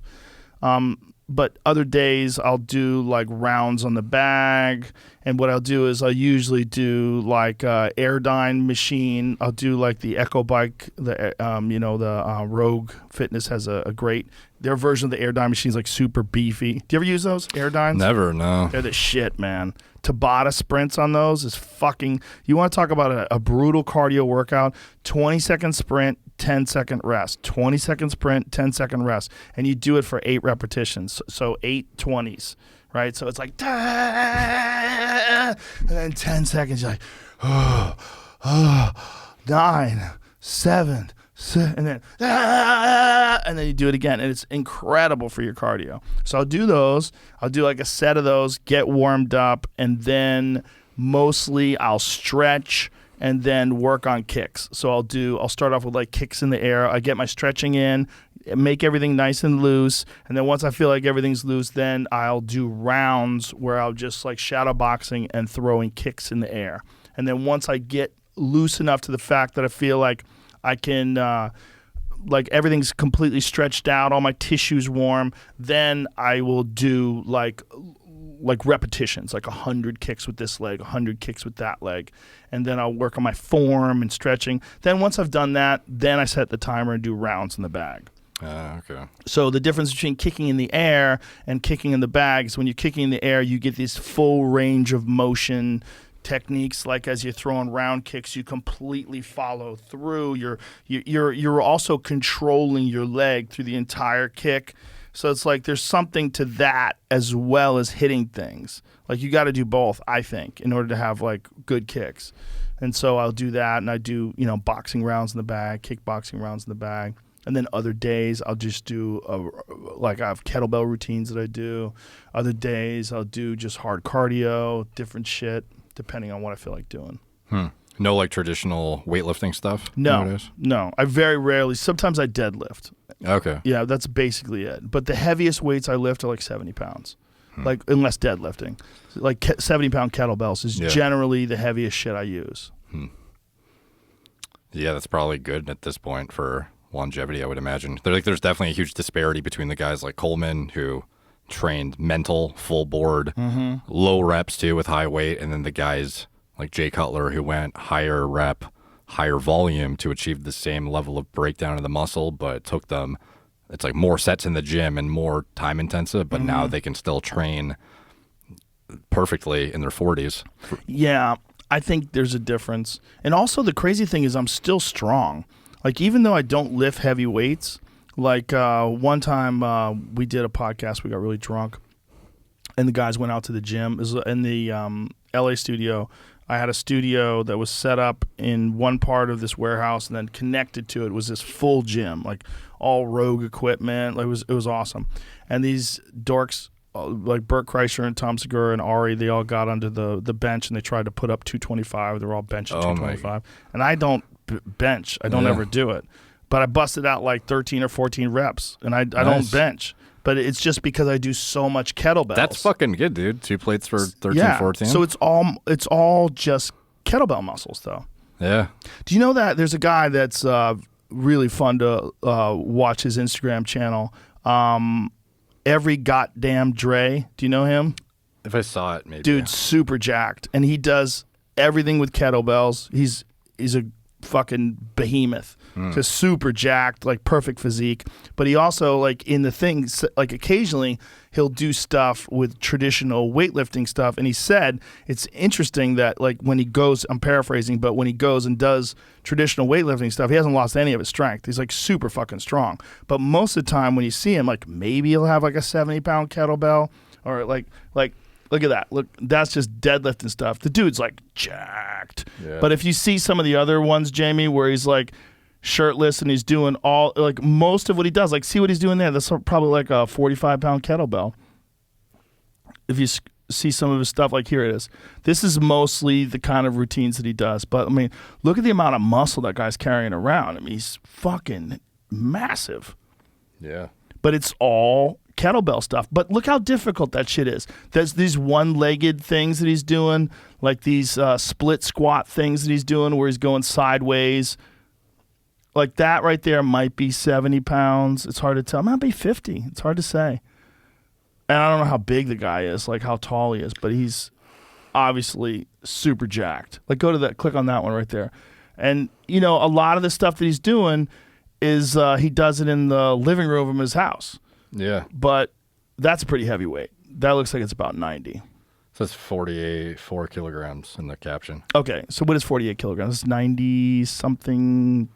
They're probably like 100. 100, yeah. It's 2.2 per pound, right? Yeah. See, that's pretty fucking strong. But again, like, he's doing all this kettlebell stuff where it's full body, you know, functional strength exercises. That's a real weight, right, Joe? Ha! I think so. Yeah, everybody made fun of me because of the Chris Cuomo thing, man. Yeah. I thought it was real. I'm being naive, I guess. But eventually I looked at it and I go, yeah, that is kind of weird how you can move it around like that. Yeah, just like a fucking paperweight. So that guy's fired now? They got rid of that dude. Yeah. Wow. For a weird reason. I mean, not weird. Like, ethically, I get it, because he helped his brother. Yeah. When his brother, I don't know how he helped his brother. Like, what did he do? His brother was people were accusing him of sexual harassment, and so did he, like, do research on the people that? Is that what he did? I remember reading he texted someone who, like, knew of the situation, like, what do you got on someone? And Oh, that's it? I don't know if that's it. I just should use Signal. Yeah. Yeah. Or call the guy. I mean, I don't know. Yeah. It's he probably didn't think anything of it. He probably did it on instinct. But yeah, he's done. What does a guy like that do when you get fired from something like that? I know. I thought that guy was, like, immune to everything. Well, I think CNN is realizing that their ratings are dog shit. Yeah. And that having these highly polarizing editorial personalities like Stelter and Don Lemon, and Michael Malice is fucking hilarious. You know what he did? He goes, now that Chris Cuomo's gone, who's the alpha male over at CNN? And he put up a poll, and everybody said Anderson Cooper. I think Anderson Cooper came in first. Yeah. But it's like these guys. I personally, maybe this is just my bias. I want the news. I want objective news. I want someone to tell me what are the facts of what's going on and what's happening. I don't want your ideological slant. I don't want this left-wing propaganda network, which is what CNN's become. The way I look at CNN now is so differently than the way I looked at CNN of 15, 20 years ago. Yeah. I used to look at them as like, this is how I get the news. This is unbiased, professional news. They're going to tell me what's happening in Pakistan and what's happening in Mogadishu. These are the real journalists that are telling you the news. Now I look at them, I go, you fucking propagandists. Like, what are you, the right arm of Pfizer? Like, what are you doing? Yeah. It's just, I think there's a market for real news, and it's really hard to find that now. It's really hard, especially outside of independent sources. Yeah. Yeah, and I guess if you're trying to even take a balanced approach to things, like, are you even going to be censored to the point where you can't even be a news outlet to begin with? Right. So, I think the dumbest fake weight was Stallone, though. Don't you think that one? Yeah, that one was so ridiculous. Yeah, like the amount of trying to sell it was just absurd. It's like, what happened, man? Yeah. Are you okay? Yeah. Like, how much attention do you need? You're Sylvester Stallone. This is crazy. Yeah. Like, I don't know why he thought that was a funny thing to do. Do you think he's funny? You think he was trying to be funny, or do you think he was trying to sell it? Well, that's the argument. Right. What is it? Because then some people would think there's no way he is dumb enough to think people are going to buy it, and it's supposed to be a joke. He's from a different time. I know. That's why you might think he just is actually trying to sell it too, which, the amount of grunting is pretty dramatic. He put heavy in quotes. Yeah, and so he that's didn't what, delete the post either. Yeah. Let me see it again. So here it is. So, yeah, it's almost like even he's selling it before he's even lifting it. That's what's crazy. Does it have volume for people to... Yeah. Audio. You've been there every day. So...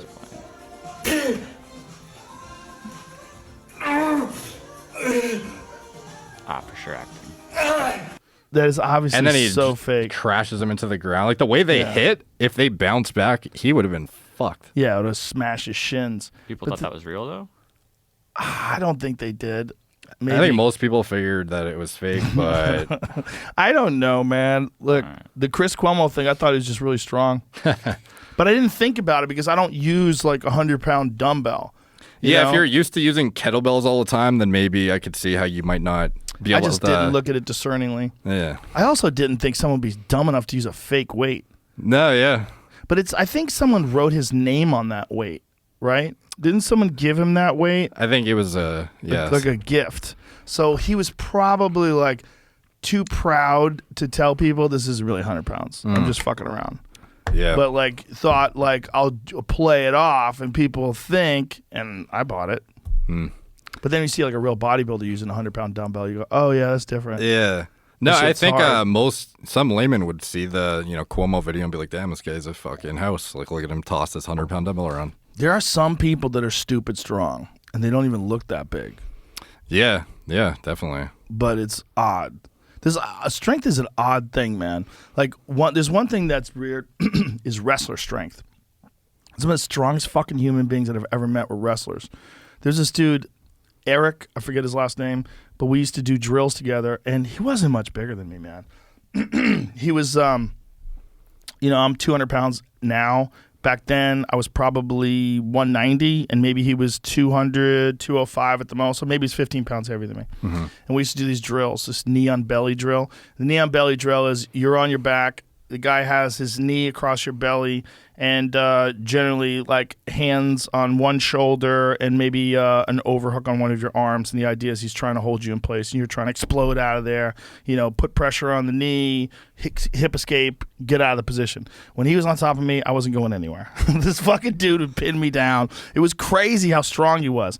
But then when we reverse it and I was on top of him, I would just go flying. Yeah. He was so fucking strong that like he would get his hands on you and he'd buck and you would just literally be lifted into the sky. I couldn't hold him down.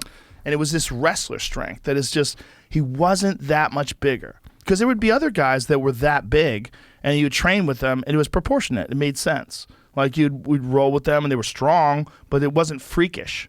And then wrestler strength is like a different kind of strength. They're so used to manipulating bodies, and they're so used to just being able to push things. They're always just pushing and pulling and pushing and pulling, and they just have this fucking preposterous tendon strength. Yeah, it's weird how transferable or not some exercises are for, like, some people are just disproportionately strong at one lift for some reason. Yeah. Where they can deadlift a fucking ridiculous amount, but then bench they suck at, and then transferring to actual athletics, it might not even make a difference at all, and they get tossed around by some dude who can't even bench a fucking plate or something. Yeah. Well, it's there's a big one in martial arts where it's power. Power for striking is the strangest thing, because you really can't. You can get people to hit a little harder. Mm-hmm. Like there's things you can do, like cable drills. There's some explosive plyometrics that can increase your punching power and your kicking power a little bit, but not much. Not much where no one's ever going to like mistake you for Melvin Manhoof or something like that. There's certain people that just have fucking crazy power, and it's so weird. Like there's this guy, Alex Pereira. He fights in the UFC now, but he's the only guy that knocked out Stylebender. He knocked out Stylebender in a kickboxing bout, and then he finally made his UFC debut, and I was so excited about this. I'm like, because this guy has this fucking freakish, disproportionate power where it doesn't make any sense. Like, you look at him, you're like, oh, what are you made out of? Yeah. Like, you're built different. Yeah. He hits people and just sends them flying. Like, everybody goes unconscious. It's so crazy. And he hit this guy, like there's him right there, and look at him, slides out of the way. Like he knows the guy's gonna fall. Everybody falls with him, but he knocked this guy out. Like look at this. This is a good punch, but it's just the reaction that people have to his strikes is just different. Yeah. Everybody goes unconscious. Is he middleweight? He's a middleweight, 185 pounds. Yeah, pull up his last KO. Because it was fucking crazy. The guy desperately tried to get a hold of him and hold him down. Oh, it was just us talking about him, because I'm just talking about how ridiculous he is. It's literally like the dude's made out of wood or something. Yeah. Like when he knocked, there it is right there, far right. No. That's the impact of it, but there's a video right up there. Above that, right there. That's it. Clicked on. Oh, it doesn't show the actual knockout? No, it just shows you. No, here it is. Watch this. You can see? Oh, why would they do that? Well, you can find it. Find the KO UFC. Sometimes the UFC actually stops the knockout blow from being put online. Yeah, they're pretty heavy on copyright. I don't get that. I literally don't get that. Like, don't you want people to watch it again? No, they've copyrighted my videos before. Yeah.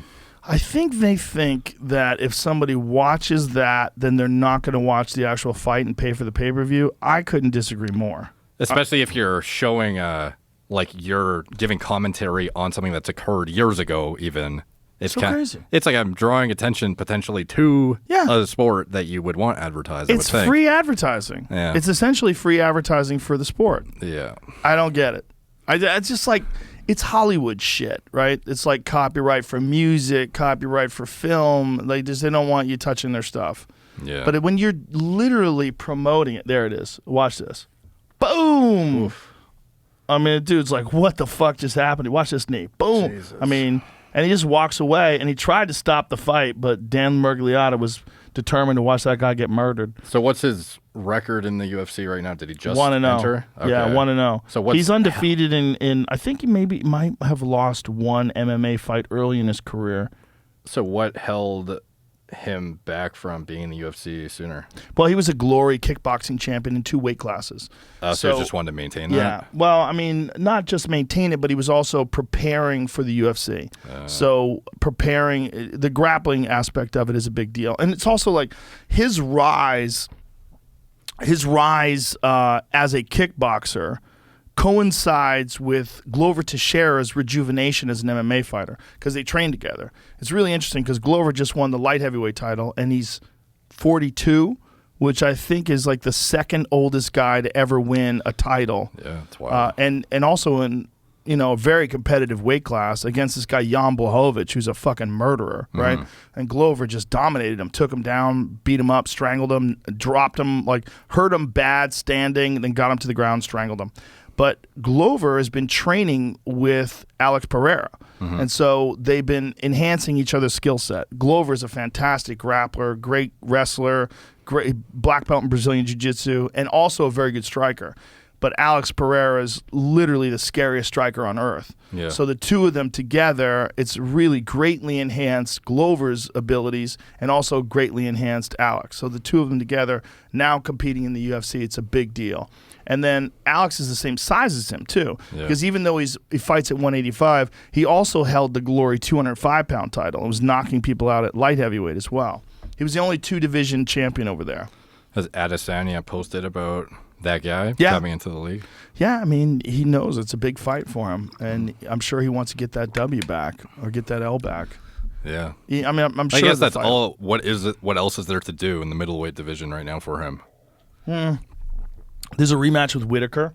That's a big fight. Whitaker's looked fucking amazing ever since Stylebender knocked him out. And maybe with a different approach, it could be a different fight. But Adesanya is just so smart, man. He's so clever. Like when you watch him fight, for a person like me who loves like intricate, high-level striking, setups and traps, he's the master. Watching him against Costa was like watching like a master chess player. Yep. Yeah. Just pick apart an amateur. Someone who's like a berserker. Because Costa's a berserker. He just Yeah. likes to charge at you and pin you up against the cage and beat you up, which is fine if you stand there and trade with him. But Adesanya's like, not today, bitch. Yeah. I'm over here. Whack. And there's your leg again. Whack. And his leg was trashed early in that fight. But he looked like he had cup marks all over his legs at the beginning of the fight. Yeah. Like he might have had some damage going into that fight, but I think there's also the psychological burden of competing against Adesanya was fucking with his head. He was just, he said he got drunk the night before, which is just crazy. He came up with all these excuses and he wanted a rematch right away. Like, dude, you got lit up like a Christmas tree. You can't get a rematch right away. Yeah. As much as I've talked about, his speculated like hormone use in the past and stuff, like I actually love watching that guy fight. Like him and versus Romero was fucking insane. One of my favorite fights. Insane. And it was almost disappointing to see how, like, I guess your strategy is going to be different against Adesanya, but he was so like timid and just like not effective at all. Some guys can keep it together up until the big one. Yeah. The real big one. Just they get dwarfed by the moment in the big one. They can fight real good in the pretty big ones. But then there's something about that world title. There's something about Bruce Buffer standing in the middle of the octagon. Israel Adesanya! And you see Stylebender over there, and you're like, oh my God, this is really going down. I'm really about to fight Stylebender for the fucking world title. I think there was no crowd at that one too, and he was still timid. Was it no crowd? I'm pretty Was sure. it in Abu Dhabi? Yeah. I think the Abu Dhabi one had a crowd. Is it cool if I go fill this up and go to the washroom too? Yeah. We'll take a break. We'll be right back. Awesome. Derek's got to pee. And we're back. How much water you drink a day? You one of those freaks? Maybe like 4 or 5 of these. I don't know. Damn, you must be peeing all the time. Yeah. Do you cut it off at a certain time so you don't have to pee in the middle of the night? Yeah, usually maybe like, I don't know, like half an hour beforehand, and I make sure while I'm getting ready for bed, I piss before I start brushing my teeth, and then I piss again after I'm done, right before, just to make sure I get the last little bit out. Do you wake up in the middle of the night, or do you sleep never. in the night? Never? No. I always do. I drink so much water. I'm always drinking, and I'm thirsty at night, and I'm weak. I just drink it. I just feel like it's good for you. Wait, so you wake up I'm in the middle of the thirsty. night to go drink more or to No, piss? piss. Yeah, to Yeah, you piss. might want to try is glycerol. This is a product that we sell usually for hyperhydrating a muscle for endurance work or for getting just like a impractically ridiculous pump in the gym as a bodybuilder. But you could hypothetically retain more water before you go to bed so you don't piss. Is there any side effects? Glycerol is just like a normal food, ultimately. Glycerol. Yeah, Glycerol. GLY. All right, I'll try it. Yeah. See if it keeps me from peeing. Yeah, so like runners would use this typically in endurance events to hold on to more hydration. And so that it makes like sense. hyperhydrates your cells to allow you to not excrete as much. The thing is, like, I know what I'm doing. I know if I have a drink right now, if I drink a glass of water and it's 10 o'clock at night, I know. Yeah. I know at 3 in the morning I'm going to have to piss, but I still fucking do it. Yeah. But it's, There's that feeling you get. It's funny because it's the most dramatic before you go to bed. You're like, I'm super parched now, and it just feels so dry. Like I wouldn't even be able to sleep knowing that my throat is this parched. I know, and I want water. Yeah. But then I know I'll have to pee. Yeah. But you know what? I drink so much water, and I think it's one of the most important things you can do in terms of health. I just think there's a lot of people out there that are unknowingly that are dehydrated. Yeah. And I'm not. I drink water all the time. And I just think it's so important to do. That's why I saw you with that big ass jug. Yeah. No, yeah, I'm like right when it runs out, fill it back up and I just sip it all day. And you cut it off at what time at night? Typically it's about half an hour before I go to bed. That's but it? Yeah. Yeah, I just make sure I piss with higher frequency before bed. I can hold my piss like a motherfucker during a podcast, but yeah. But at 4 o'clock in the morning, it's almost always like, God damn it! I wake up from a nightmare or something like that, and I fuck, I gotta pee. No, I don't know. I'm a bit lucky in that regard, I guess. But I don't know.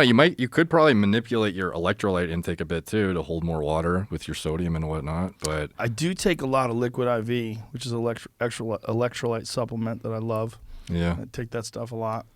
Yeah, and I don't know that necessarily having more. Like forcing your body to hold more water isn't necessarily like healthy anyways. No. But it's not. I don't try to do it like past my thirst, but I'm always thirsty. Yeah. So I'm always drinking water.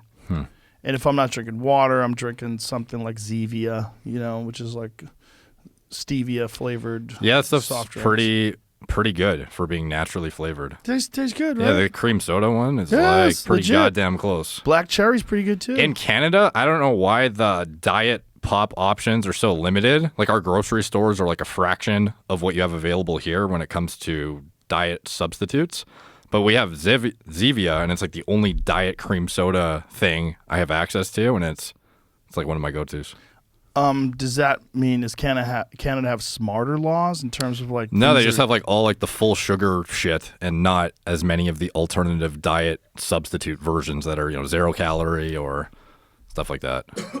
Is the thought that the diet stuff's bad for you? I think we just don't have as much stuff. Oh, Yeah. What is it like over there right now with the COVID mandates and the vaccine mandates? Where I am on the West Coast, it's basically everywhere you go into, you have to wear a mask.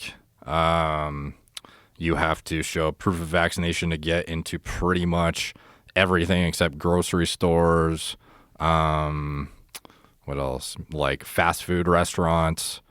Gyms, you do need to show it, which is problematic, obviously, because it's kind of like paradoxical to, you want to be healthy, but we're not going to let you be healthy unless you get this thing that Right. You know what I mean? So, but pretty much everywhere you need it other than grocery stores and a couple like, random things that are less relevant. And what are the regulations? Like we were talking earlier, but I haven't even checked. Maybe we should check.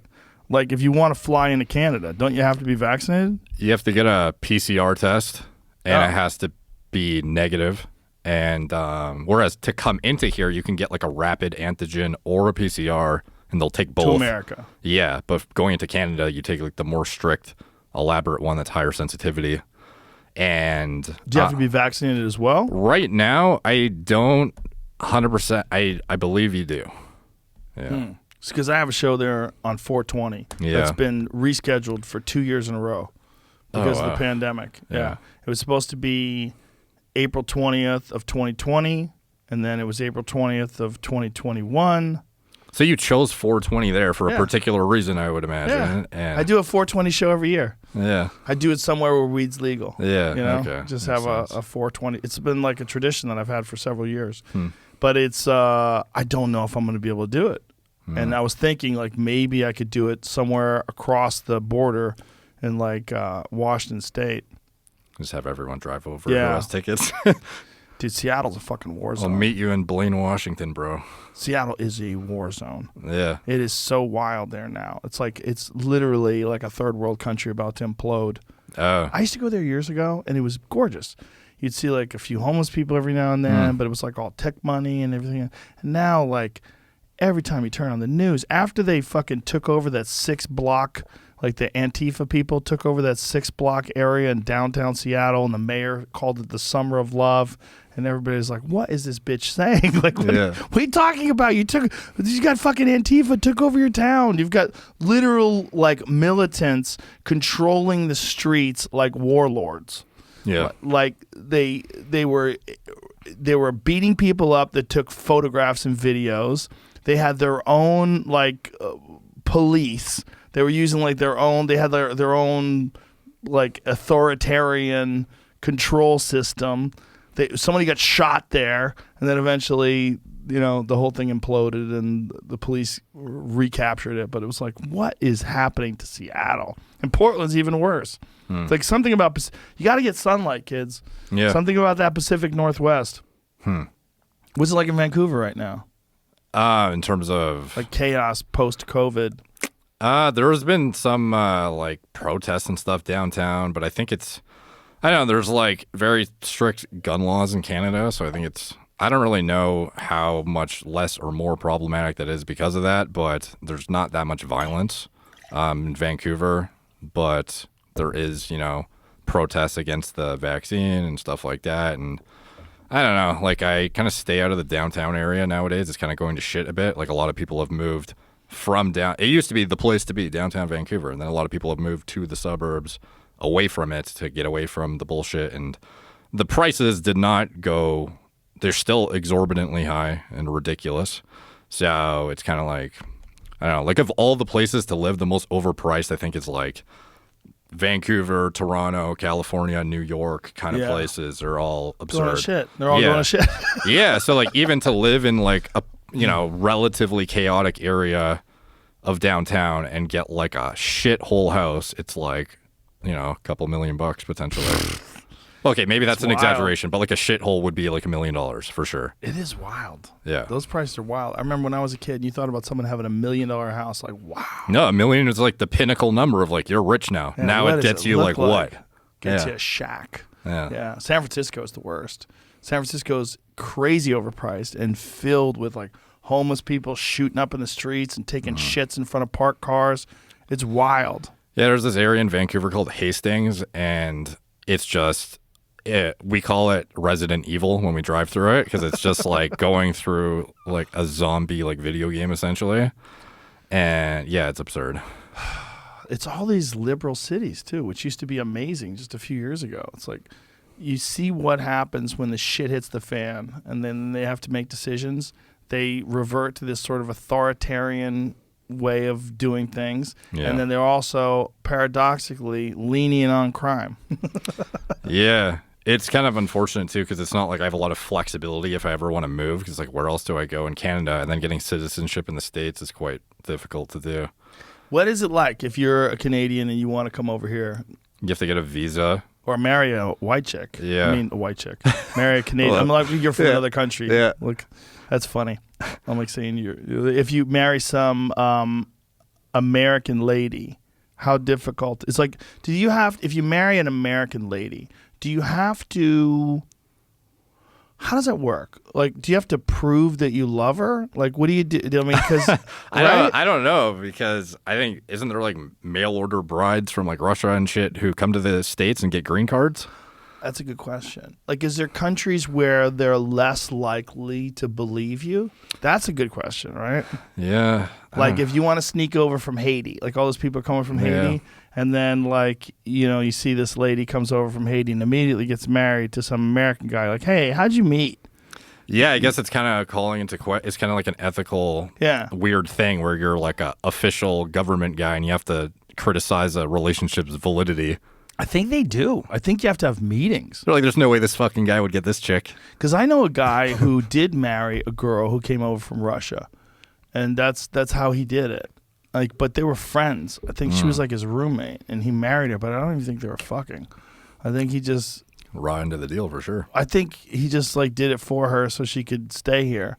But they had to go places, and they had to go to some sort of a meeting where this guy's like, you know, like, how long you been married? You guys are real close. Like, what's up? You have to kind of. I mean, because like people have there are people that have asexual relationships, but they're married. Like they're married, but they don't really have sex anymore. I'm trying to imagine having like a serious interview with a guy who's like, so do you guys fuck? Like You how guys often? how much you like to fuck her, bro? Do you actually like fucking this guy, or are you just here for? Right. Yeah. And if you do fuck the guy, but you don't like it, is that disqualified? Yeah.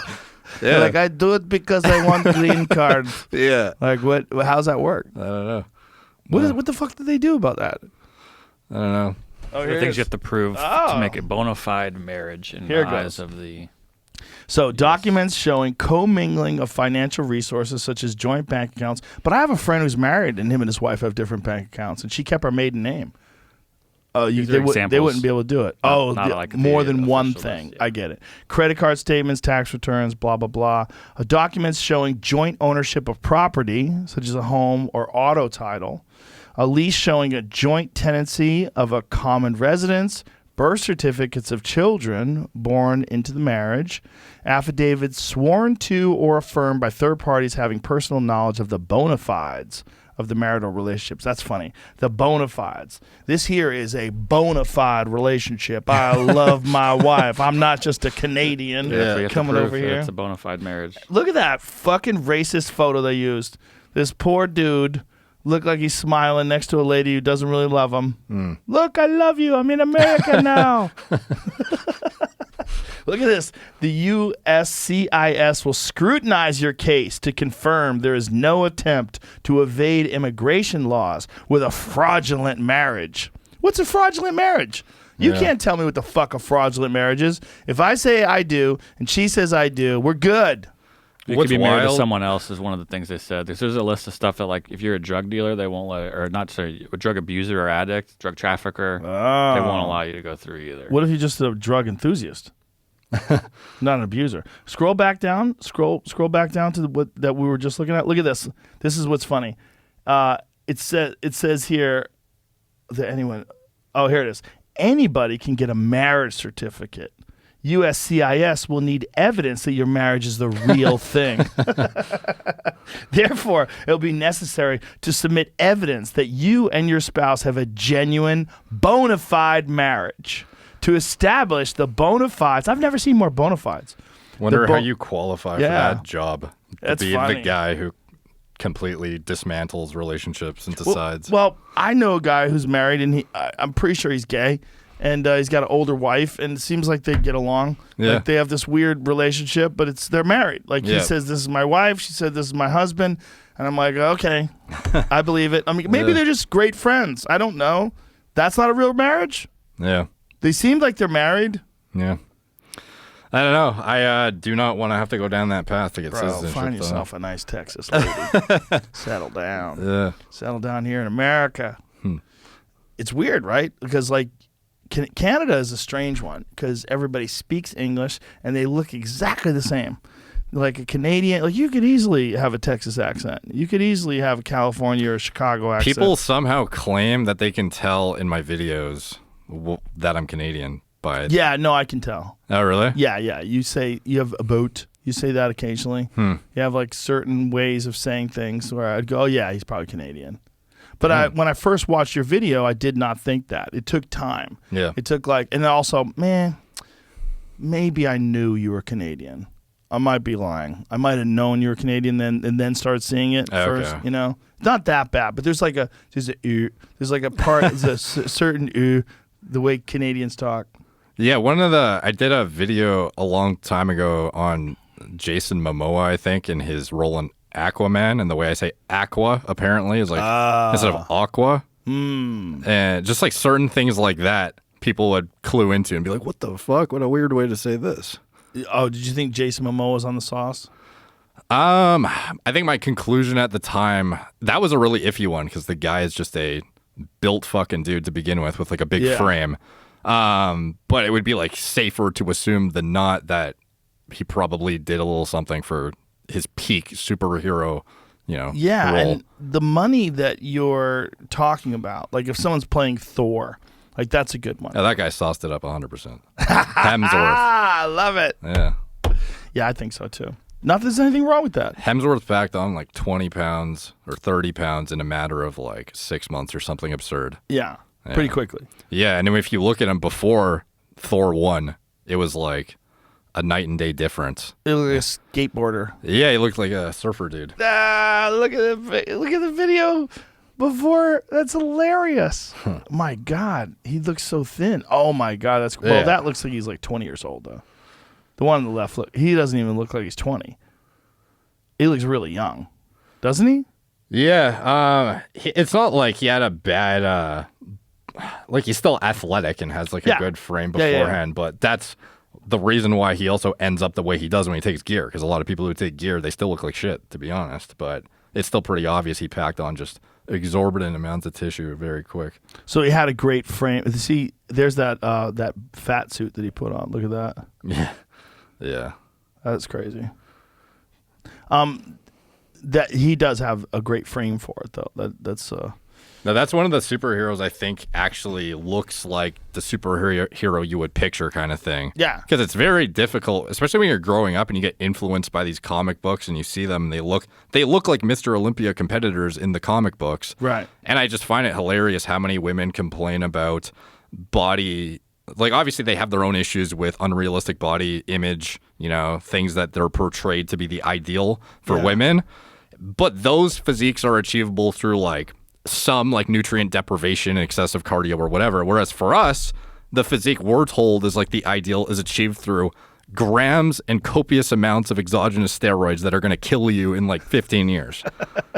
And then, and it's like that is what's portrayed on us as like ultimate, pinnacle of masculinity, some ridiculous, unrealistic ideal that you'll never get to. Even if you had prime genetics and sauced your face off and ate food all day and trained every fucking day perfectly, you'll still never get there in most cases.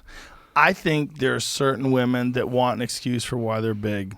Oh, yeah, there's definitely a huge push towards pro-obesity stuff now. Yeah, well, it's ridiculous, this body positivity nonsense. Like, listen, it doesn't mean you need to be mean to someone who's overweight, but to pretend that that's healthy is fucking preposterous. Yeah, too. The problem, I don't see anything wrong with, of course, if you just want to be a certain way or you have, like some people through epigenetics, when they're born, their parents, the way their lifestyle is will literally influence their kids' baseline as to how, their like appetite, signaling, satiation, like feedback systems and whatnot work, and they end up having a harder time, keeping weight off than the next person. Like there's obviously some genetic predisposition elements, and if you're overweight, like whatever, but don't put out there like viral TikTok videos that are like, be okay with being like a fat fuck and like, and actually promoting it as if it's like cool almost, or it's completely fine in a way that's not going to harm you in some capacity.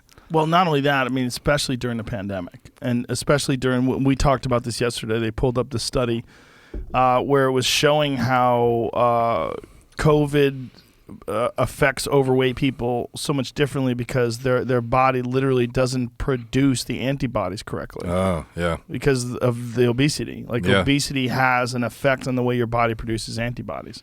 Yeah. And so that's why at one point in time, at least 78% of the people that were in the ICU for COVID were overweight. Yeah, pretty much everything in your body, physiologic process-wise, functions better when you're, lean/athletic body composition, have some muscle, have good glycemic control. Did you see the podcast that I did with Peter Attia? Yeah, he's great. He's amazing. Yeah. But one of the things that Peter, who's he's an oncologist, and now he does mostly life extension medicine, but he said, or he's a surgeon. Is an oncologist someone who does cancer surgeries? Whatever he is. Genius guy. He said that having high cardio, having a high cardiovascular fitness level reduces your all-cause mortality by 5-fold, which is so crazy. He's like, we don't have a drug that can reduce your all-cause mortality by 5-fold. And if you did, my God, everybody would want to take it. Yeah. But that's all you have to do is just have great cardio. Yeah. Yeah, and they won't tell you that, unfortunately. Well, they don't want you to feel bad that you don't have any willpower. True. That too. Yeah. One thing I thought that was really interesting is he mentioned the use of fluvoxamine in attenuating the COVID-19, yeah. Yeah, that's definitely a super promising intervention now, and it's like it has so many multifaceted applications, and I don't know why more people aren't looking at it for like a concurrent like adjunct to be used alongside the, you know, the main thing that everyone thinks is the only thing you can use right now. That vaccine thing? Yeah, that thing. Yeah. Well, what's interesting, too, is that there's so many different things that we've learned over this pandemic. And this is, I think, maybe the bright side of it, that people have learned about the actual effect of obesity in your immune system. Whereas before, the body positive shit was so prevalent that it never got discussed. Like, what are the negative consequences of being obese? But now people get it, and they get it in their head. And a lot of people have made positive health choices, including my friend Laura. My friend Laura Bites, who's a hilarious comic. I take her with me on the road all the time. She lost, what is she down like?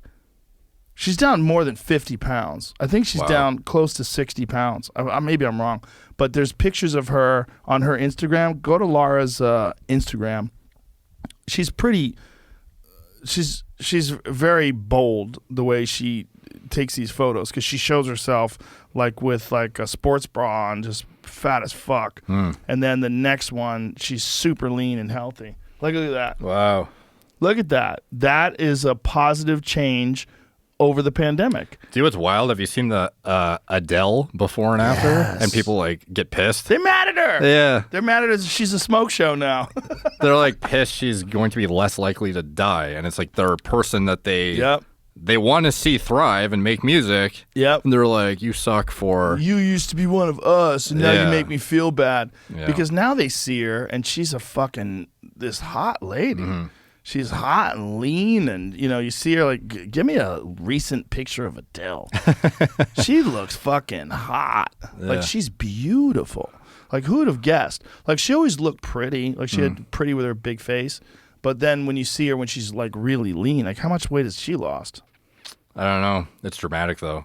But she didn't do surgery. She just did. No, I think most people that, well, not everyone, because there's like that fucking alien guy who thinks needs everything regardless of how jacked or, you know, lean he is or whatever. 100-pound weight loss.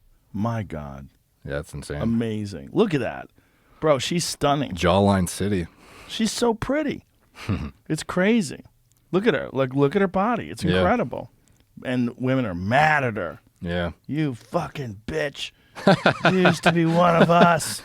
Eating donuts and singing like an angel. No, it's crazy how much fat shrouds facial features too, where it's like somebody who they thought they were ugly and then they just like got in shape and it's like, oh wow, you're fucking hot. Look what's going on under there. Yeah, because it's like everything gets bigger. Your nose gets bigger, your eyebrows get bigger. It's like it's just fat.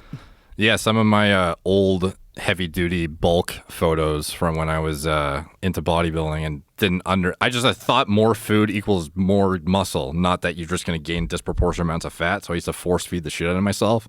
I just turned into like a bloated disaster at 40 pounds heavier than I should have been. What was the heaviest you ever were? 270 maybe. And what do you weigh now? Right now, I'm probably like 220.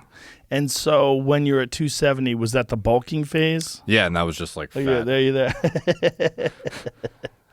That picture on the left is like, yeah, that's look how round my head is just in general. Yeah, you got a big round face. Yeah. And then the right shredded. That's the most shredded you ever were? Probably, yeah. And so is that like your peak bodybuilding days? Look at the size of your shoulders, son. Is that just genetics, like those kind of shoulders, like that big? Yeah, some of it is gear related too, though, because there's a idea that there's more androgen receptors in your delts and traps, so you sort of see this is almost one of the ways you can identify guys who use shit too. Like, really? You know, when you saw Vitor, you're like, his traps are like up to his there's more androgen receptors in there that steroids bind to, so you can sort of like identify a guy who has like disproportionate development, like, oh, he's probably using hormones. Interesting. Yeah. So that I didn't know that. I just thought it made all the muscles grow. Yeah. Look at those shoulders. Damn, son. The shoulders are a big one. That's a big muscle group. Yeah. Like for whatever reason, like like girls, it's a big butt. With guys, it's big shoulders. Yeah. There's like different muscle groups that have like an effect. Oh, there's one of me being fat. That one in the lower yeah, corner. this is that video I made like forever ago. Yeah, I did not have HGH gut. I ate like a giant bowl of spaghetti with sausage. In hindsight, I think it was just like gut dysbiosis from like your diet at the time because you got rid of it pretty quick, right? Yeah, I got rid of it real quick. But it was also that night. That was a nighttime podcast, and I had eaten a huge meal. Do you use that? Still use GH though, right? I use IGF now, and I use it rarely. I use it like every 4 days or something like that. Okay. And I use I'm using Sermorelin too. Okay. That's what I'm using now. I'm transitioning to that. So why'd you switch? Just to try different stuff, to see what it's like. Because I was only using, even when I was using growth, I was using 1 unit. It was a very small dose. And so to switch over to, this guy that I work with was using IGF-1 and is using it using it intermittently, using it every 4 days. Like to use it after your hardest workouts or something? Or like how do you time it? He was just doing it in the morning. And so, we try to do it that way. There are certain ways to time the growth factors to be like more productive. Have you ever used Sermorelin? So that's like growth hormone releasing hormone. It's like a peptide. And personally, I see there's something called CJC 1295 that the same compounding pharmacy you probably get the Sermorelin from makes. That seems to be more efficacious. And I've used that over Sermorelin, and I use a GHRP with it, like an ipamorelin concurrently with it, and it definitely works to some extent. But for me, I don't know, like I like the fact that it works with your body's internal system, whereas like GH is just an unregulated amount of hormone getting introduced into your system. You have no control over how much output there is. Right. Whereas with Sermorelin and CJC 1295, it's like your pituitary. There's a bottleneck where you're not going to go over what you otherwise should need. Right. Because with GH, you could end up in a situation where you do have like disproportionate insulin resistance developing, progressing cancer potentially. Yeah. Whereas you have this, that would never happen with 1 unit, but within your own body's pituitary limits, the Sermorelin seems to be more favorable from like a risk standpoint, at least. The CJC, how often do you take that? Well, it kind of depends on like how frequently you want the benefits, because if you're using this stuff, like you're going to get acute lipolysis when you're using it. So like, what's that mean? Like the free liberation of free fatty acids into circulation to then burn. So like for GH or anything GH related, they basically do like insulin is like a storage hormone, and GH is like a liberating hormone that like liberates fatty acids for then burning and exercise ideally. So ideally, you would be doing some sort of activity after its use, or you'd be using it at a time when you otherwise are trying to induce the most recovery, like pre-sleep, is like what I would time it as. So that's as important. Like doing it is like when you do it is very important. I think so. Because if you were just using GH just haphazardly all the time, hypothetically, if you have no injuries to heal, you have nothing really going on, you're not exercising, you're like freeing up fatty acids, becoming insulin resistant, and then not burning them, and they kind of just get like redeposited, and you're making yourself like acutely insulin resistant for no reason, essentially. I have heard that people do develop insulin resistance from GH use. Yeah. I have heard of that. I think that was there was a book that I had read like back in the day when I had first heard about people doing hormone replacement with growth hormone. Yeah, it's definitely a real possibility, because some people too, they overdo it and they like self-induce a state of acromegaly where they're like Andre the Giant, basically, hormone levels. But we had a guy named Bigfoot Silva that fought in the UFC that had a pituitary gland tumor, and it was causing him to have gigantism. Yeah. And then they operated on the pituitary gland, and then his body wasn't producing any hormones. And so then he was fighting with no hormones. And the problem was he just could not take a punch God. anymore, where he was like indestructible before. Yeah. And then all of a sudden he'd take a punch and he'd just go out. And I mean, it's hard to say because part of that could have been, there's a thing that happens to a fighter when they've had, X amount of pro fights, X amount of gym wars, X amount of sparring sessions. They just can't take a shot anymore. Yeah. It's crazy.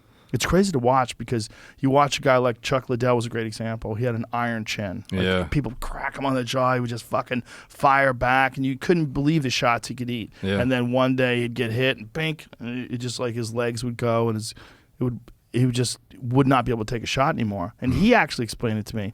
He said, it's like your body is trying to protect you from your toughness. It's like your brain realizes, like, oh, this motherfucker's going to stand and trade bombs with this guy again, and we're just going to take the damage. Fuck that. We're just going to shut down the system and just shut off. Yeah, I think that's almost sort of how, even as you get older, some of these processes downregulate to, like, I think conserve you as you become less, like, capable of handling stressful events. Like, like a lot of people, they want to replace, like, every hormone that gets, shut down. But, like, there's a theory that maybe these things are downregulating on purpose to avoid things like cancer and whatnot. Right. As you get older, yeah. One of the things that I've done recently that helped me a lot is hyperbaric chamber use. Yeah. I followed that there's an Israeli university that did a protocol which was for 90 days, you do 60 sessions of 90 minutes per day, 60 of those 90-minute sessions. And you found at the end of the 90 days, they had an increase of the telomeres, which corresponded to a 20-year decrease in biological age. Have you done one of those, like, Horvath clock assessments or anything to see I what need you're... to do that now. Yeah. I need to do that. No, I have That'd be not. interesting. Yeah, I'm very interested, especially after doing the hyperbaric chamber sessions, because it made a big difference. Like, I felt lighter, if that makes any sense. Yeah. I felt like, ooh, like just, just felt like I had. I always feel good because one of the things that I've been very fortunate about is that I've been very consistent. Like, I've never got really out of shape. I've gotten fat before, but it's just from gluttony. Yeah. I'm a glutton. I have a real, like, I will eat 2 pizzas. I just, if it's in front of me, and especially carbs, I just don't I have to stop. I don't get how some people can portion out junk food and just eat a little bit of this and Not just me, like bro. if I'm gonna eat shitty, it's like full board. I'm coma-ing myself. Yeah, it's like either have it out of the house or if it's in there, it's getting like fully destructed. Yeah, if I'm pulling into a drive-through late at night and I know it's like a fucking Jack in the Box, we're gonna have a problem. Yeah, I'm going ham. yeah. But for me, the big one has always been pasta. And I get so fat, and it's always like right here. It's like it sticks out my sides and my guts too. I think it's also like a gluten issue because both of my kids have gluten issues. And I guarantee you, if I got my allergies checked, I guarantee you I have a gluten allergy. Because every time I eat a lot of pizza or a lot of pasta, it's not like when I eat a lot of meat. If I eat a lot of meat, I don't see like a distended belly. Yeah. But if I eat pasta, I'm like, bleh. I think some of it is like the bacteria in your gut to process the shit too could be more like gas producing. Yeah. And it's just like, because it's like there's no way the overall mass of the food is producing this much of a difference where it's like I sat down with a flat stomach and now it's like touching the fucking table. But the thing is, it's like you're eating dough. Yeah. It's just glue. Yeah. It really is. It's like powder. It's like flour and water, and they dry it out, and then they boil it so it takes the water back, and then you're going, bah, bah, bah. You're eating glue. And Almost it just like sits there. the silicone tit discussion. It almost reminds me of like with food too. When I look at something that's literally not even, has no nutrient substance whatsoever, and yet I want it like an idiot. And I disproportionately eat so much of it that I know it's going to make me feel sick too. Yeah. And it's like, going to be like pro fucking cancer, pro get fat, pro everything that I don't want, but it tastes, makes me feel very dumb. Yeah. Pro-inflammation. Your back hurts more. You got weird neck pains after you eat a lot of pasta. Even focusing on, if I eat a meal like that, I know the rest of my day work quality-wise, and focusing on anything is out the window. The brain fog is severe. Oh, it's unbelievable. That was one of the more interesting things about the carnivore diet. When I did that 1 month of January, I'm going to do it again this year as well. where I just ate meat. Yeah. I only ate meat for a whole month. My energy levels were so consistent. It was really interesting. That's what's made me sort of consider either. I haven't done a ketogenic diet. I've never done carnivore. I've done keto a couple times, but it was super long ago, and I was never, like doing anything entrepreneurial at the time, so it was irrelevant me assessing the brain fog back then, so I don't even remember what it was like. But now, from a cognitive aspect, I notice a dramatic, anytime I have a super carb dense meal, the brain fog is just like another 20% added every like carb dense meal until the end of the day. You're just like in a fucking haze trying to work, and it's just not even like nothing productive is happening. And I know guys who do carnivore or keto diets, you stay mentally sharp perpetually because your blood sugar is just stable. You're not spiking your insulin through the roof. So I've been very, very tempted to try it personally, just for the cognitive elements, but the dramatic decrease in, you lose like instantly like 10 pounds of water, like out of the muscle specifically from the lack of glycogen, and the performance hit you take in the gym. It's very hard to build muscle when you're in keto, or it's harder. That sort of like, I've been like weighing it out in my head if I should try it or not. Yeah, I wonder if your body adapts eventually. Because you said the carnivore thing hit your performance pretty hard in the gym. Yeah, it hit my performance, especially doing rounds in the bag. Like I would be okay for the first like 30 seconds. I feel good and strong, but then there's like this. Oh, Jesus. I wonder if you could do like carnivore as your base diet, and then just around the workout sessions that you're trying to get that acute glycogen saturation, burn it up, and get back into carnivore quick. If you could do something like just like a cyclic dextrin like peri-workout, get like the glycogen you need, burn it, get back into keto immediately after or close to it, so you can retain the mental clarity around the workout perimeter. Right. But then during the workout, you give just the fuel you need carbohydrate-wise. Might be an approach that's worthwhile. Yeah, it seems like that's possible, and I know some guys have done that with apples. And for whatever reason, that combination seems to be pretty common. Apples and fiber in it like be too slow. I don't know. There's something called cyclic dextrin, which is something you can buy. It's like a carbohydrate powder that's very, very light. Is that like the gels that those cyclists take? Glucose gels? I don't know exactly what those comprise of, but this is like the gastric emptying of this stuff is very, very fast intestinal transit, to the point that it's like in and out of your system. Like, so you have low GI stress, in and out of your system quick. So you could hypothetically like fuel up for the workout, burn it, and then be back in a keto relatively quick, ideally, I would think. It might be worthwhile to try. Yeah. Because an apple, I think you're going to spend way more time digesting that than... Because of the fiber and everything? Yeah. But what if you had like apples, like say if you have like an apple or two, just like an hour and a half before a hard workout? You'd have to experiment, I guess, because ultimately, I'm sure you can tell a dramatic difference when the keto adaptation period is pretty rough from what I remember, transitioning. So I think you'd tell if it was making the transition in and out difficult from like a time duration standpoint pretty quick. The keto fog has nothing on the carnivore diarrhea. Yeah, didn't you like shit your brains out for the first couple of weeks? Bro. Yeah. It's wild. Tom Segura tried the diet as well, and he sent me a text that was hilarious. He goes, "This diarrhea is astonishing." So is it like the frequency all day too, or is it just like when you take a shit, it's liquid? It's liquid. But do you like have to go suddenly at random times that are inconvenient? You do not trust farts. You do not trust your butthole, like to keep everything back. Like if you think you have to fart, get to the bathroom. You know, but I didn't shit my pants, I don't think. Might have. I don't remember. Yeah. I've shit my pants many times, but I don't think I did it during that month. But one thing that I did notice is there were certain times that I went to the bathroom, like, what is happening? It was just like black oil was coming out of my asshole. Yeah. I was just like, what? This is so much liquid. It's so crazy. Yeah. And it would just be like, get on the bowl, like, you hear the fluid come out. You're like, what is happening? Yeah. But that went on for about 2 weeks. And then after 2 weeks, what was remarkable was when I would take a shit, it was so small. And it was like easy. It was like dry shits. Like they would just come out nice and clean.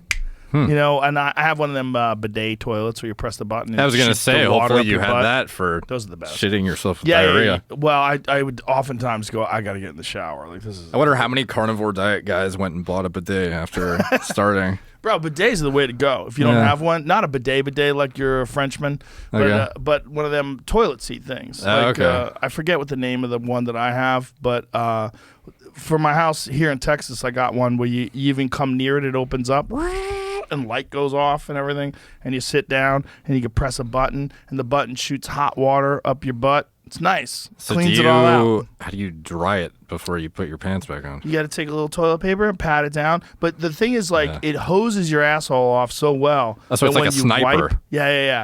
Oh, so And it's you not can just like a target mess it. that you got to take a fucking towel No, off. no. You can target it. I saw one It that does. has a massage feature. Have you? That's outrageous. What? They're trying to Just come. gives you a prostate massage These while people are cleaning your trying to ass at the come. I same was time. making sure. I yeah, didn't puts know. 2 fingers up there and does that. And then you just jack it. Yeah, next gen toilets.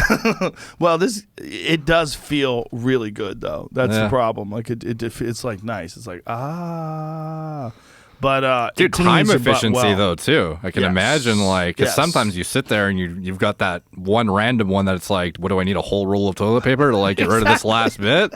Like fuck. It's also, what are you doing? You're just smearing the shit I know. all over your asshole. Yeah, when you actually think about like what you're doing. Ugh, it's nasty. Yeah. It's gross. You wouldn't accept that any other place in your body. If you Yeah. had shit all over your elbow, you wouldn't be like, oh, just wipe that down with some dry toilet paper. It turns out the massage function is to stimulate the rectum to help promote bowel movements. If you're having a problem, it's not for washing. How does it work? There's a pulse and massage. So it relaxes your sphincter. But so what's you're it? like, It's stimulating your rectum. So does it touch your rectum?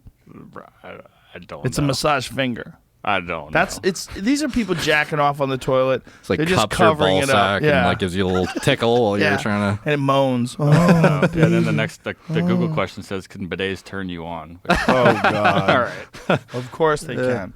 Everything can turn you on. People get turned on by feet. People are gross. Oh yeah. People are weird. You over that now? I was just a boy. I was a young boy. Yeah. No, I think girls with pretty feet are hot, Yeah. but it's not like a thing. Like it's It not was like, a thing though, but then you got over it. Well, it was a thing when I was like 18, 19-ish. I had a girl with like rubber feet on my dick. Yeah. It became a thing.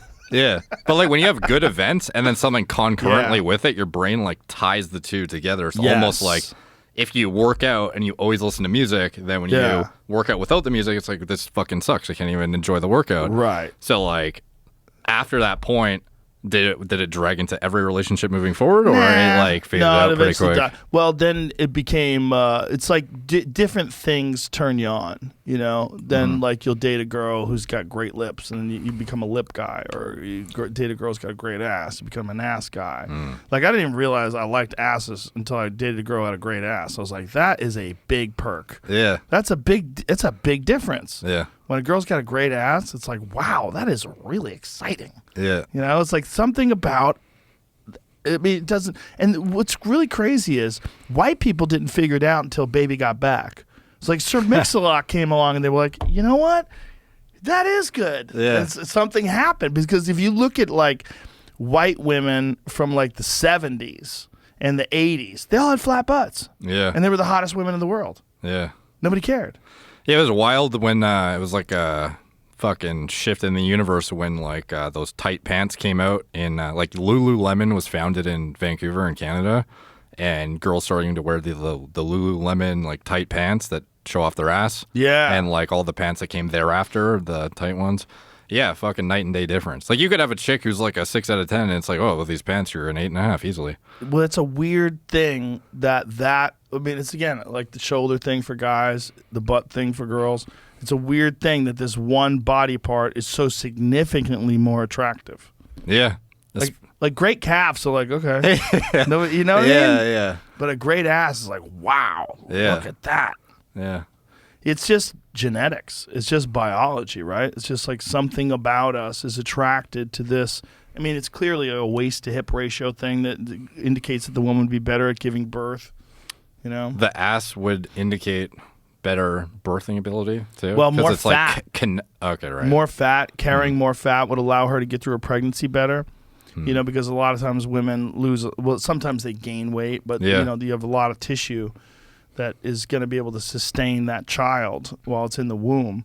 I mean, you think about like what it was like to be a person 1,000 years ago, 3,000 years ago, 4,000 years when we developed all these attractions to specific body types. Like your odds of surviving were fucking low. So you would be more attracted to someone who would bear a child that is going to make it, that's really what it's all about. Yeah, it makes sense. That's why we see that poor girl who's the anorexic, and you're like, yikes. Yeah. What is that? That's so crazy. No, yeah, that makes sense. Yeah. It's the human body is such a bizarre thing. It's just so strange, like what we like about it and what we don't like about it, and like what things matter to women. No, girls have like dramatically different opinions, it seems, on like guys universally it's like, are you a tits or an ass guy? And then for girls it's like, do you like big biceps? Do you like big shoulders, big back, some of them like big asses and guys. Some of them like skinny guys. They're like guys. Yeah, some of them want like skater dudes and like little emo boys and Travis shit. Barker looking dudes. Yeah, it's weird how dramatic the difference is. And then some like beards, some don't like beards. But I always wonder, it's like maybe it's like what they were attracted to when they were growing up. Like the same thing. It's like a guy who's into feet, or for some guys it's like pantyhose. You know, like you meet a girl and she's into like she wears garters or something like that. Like garters are weird. Like why is that sexy? Yeah, you got a rubber band that attaches your underwear to your socks. Like what is that? No, yeah. Some of the preferences for women are just like, I guess it's good universally though, because it means there's more chances for guys. Whereas for chicks, it's like there's like you can kind of tell universally what's attractive on a woman from like a body composition aspect and features, but then for guys it's like so many fucking options and so many preferences that more guys are gonna have a chance than otherwise would with like a higher quality woman probably. Well, guys have so many other weird things, right? Like a guy could be successful, that makes him more attractive. Yeah. A guy could be funny, that makes him more attractive. Yeah, it's definitely good being a guy for sure, because you get so many more things to play with from that aspect for sure. Yeah. I think it's like some statistic. It's like 5 to 10% of guys get like 90% of the girls or something, because it's just like all of the like, especially from an online dating aspect. Yeah, it's just like disproportionately ridiculous in how successful a very small subset of guys is on the device, on the apps, versus women. They from like, I don't know, 5 out of 10s all the way to 10 out of 10, a lot of them are like pretty much inundated with options still. Whereas guys, it's like only the top upper echelon have all the options and the rest get like fucking none. Yeah, that's like the concept of the incel, right? Remember when that one dude drove his car into a bunch of people and killed them because he was an incel? Yeah, and there was then it became a real concern. I forget Elliot Rogers, I think. I don't know if that was the guy. Maybe he shot people. Elliot, that was his issue as well, that women wouldn't have sex with him. Yeah. And he wasn't even an ugly guy. Yeah, that's the weird thing is when you watch the videos, you could tell he was a psycho. Like the brain chemistry and just the fact that I bet he's never even tried like talking to chicks. Right. Like he probably just was at home like, why aren't I getting pussy? Like, why is it not handed to me on a silver platter? Yeah. And he was a normalish looking kid.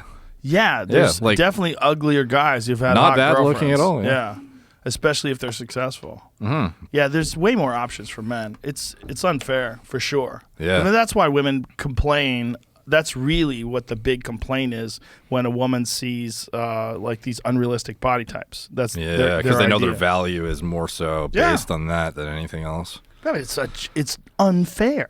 Yeah, I can't even imagine the like awareness of knowing how disproportionate my value is based on physical appearance and almost nothing else. Because like if I'm a guy seeking a high quality woman, like I don't really give a shit if she's like rich and successful. I don't at all. No, like I would almost be nice. I would prefer you are like a good cook and like can take care of shit and like help me achieve success in my endeavors and are like supportive rather than like I don't give a fuck if you're a breadwinner or not.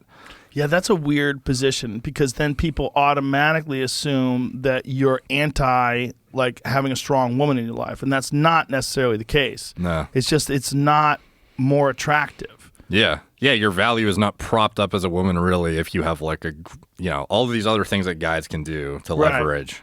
Yeah, which is like I can imagine would be quite frustrating for a woman who's, driven. Yeah. Well, that's the thing. It's like some women feel like as they're growing up that they have to prove themselves by gaining a commensurate amount of success. Like that, this is a woman who could stand right up there with a man, but she's also hot. She's also attractive. Like, that's great. Like, but that first part, that just doesn't really. I mean, doesn't excite a lot of men. I mean, some men are really into like really ambitious, really powerful women, I guess. Yeah. But for the most part, I don't think that that's like a number one draw. No, like I wouldn't give a fuck personally. Yeah. Yeah. Like if some chick is like has super high aspirations and wants to be like entrepreneurial and like start a business and do that, I'm almost like, oh, like how much time is this going to take? Well, that's what women are worried about. Women are worried about the idea that if you're not into strong women and then you want the woman to be subservient and you want the woman to be like, for you to be priority, your life to be a priority and your success to be a priority and her to be almost like, she's an accessory. Yeah. It's not that I wouldn't want them to have their own aspirations and like goals and stuff. I would just think like if I have my path, I'm going to go down, do certain things that I know are going to support me and, a family down the line. Like I don't necessarily, I would rather see you allocating time towards something that's, I don't know, like aligns with my vision of where I'm going. Cause it's like, if we have two different paths entrepreneurially, she's like, I can't imagine you wouldn't drift apart in some capacity if you're like, she's full board on work, you're full board on work. Like there's no like in the middle at all.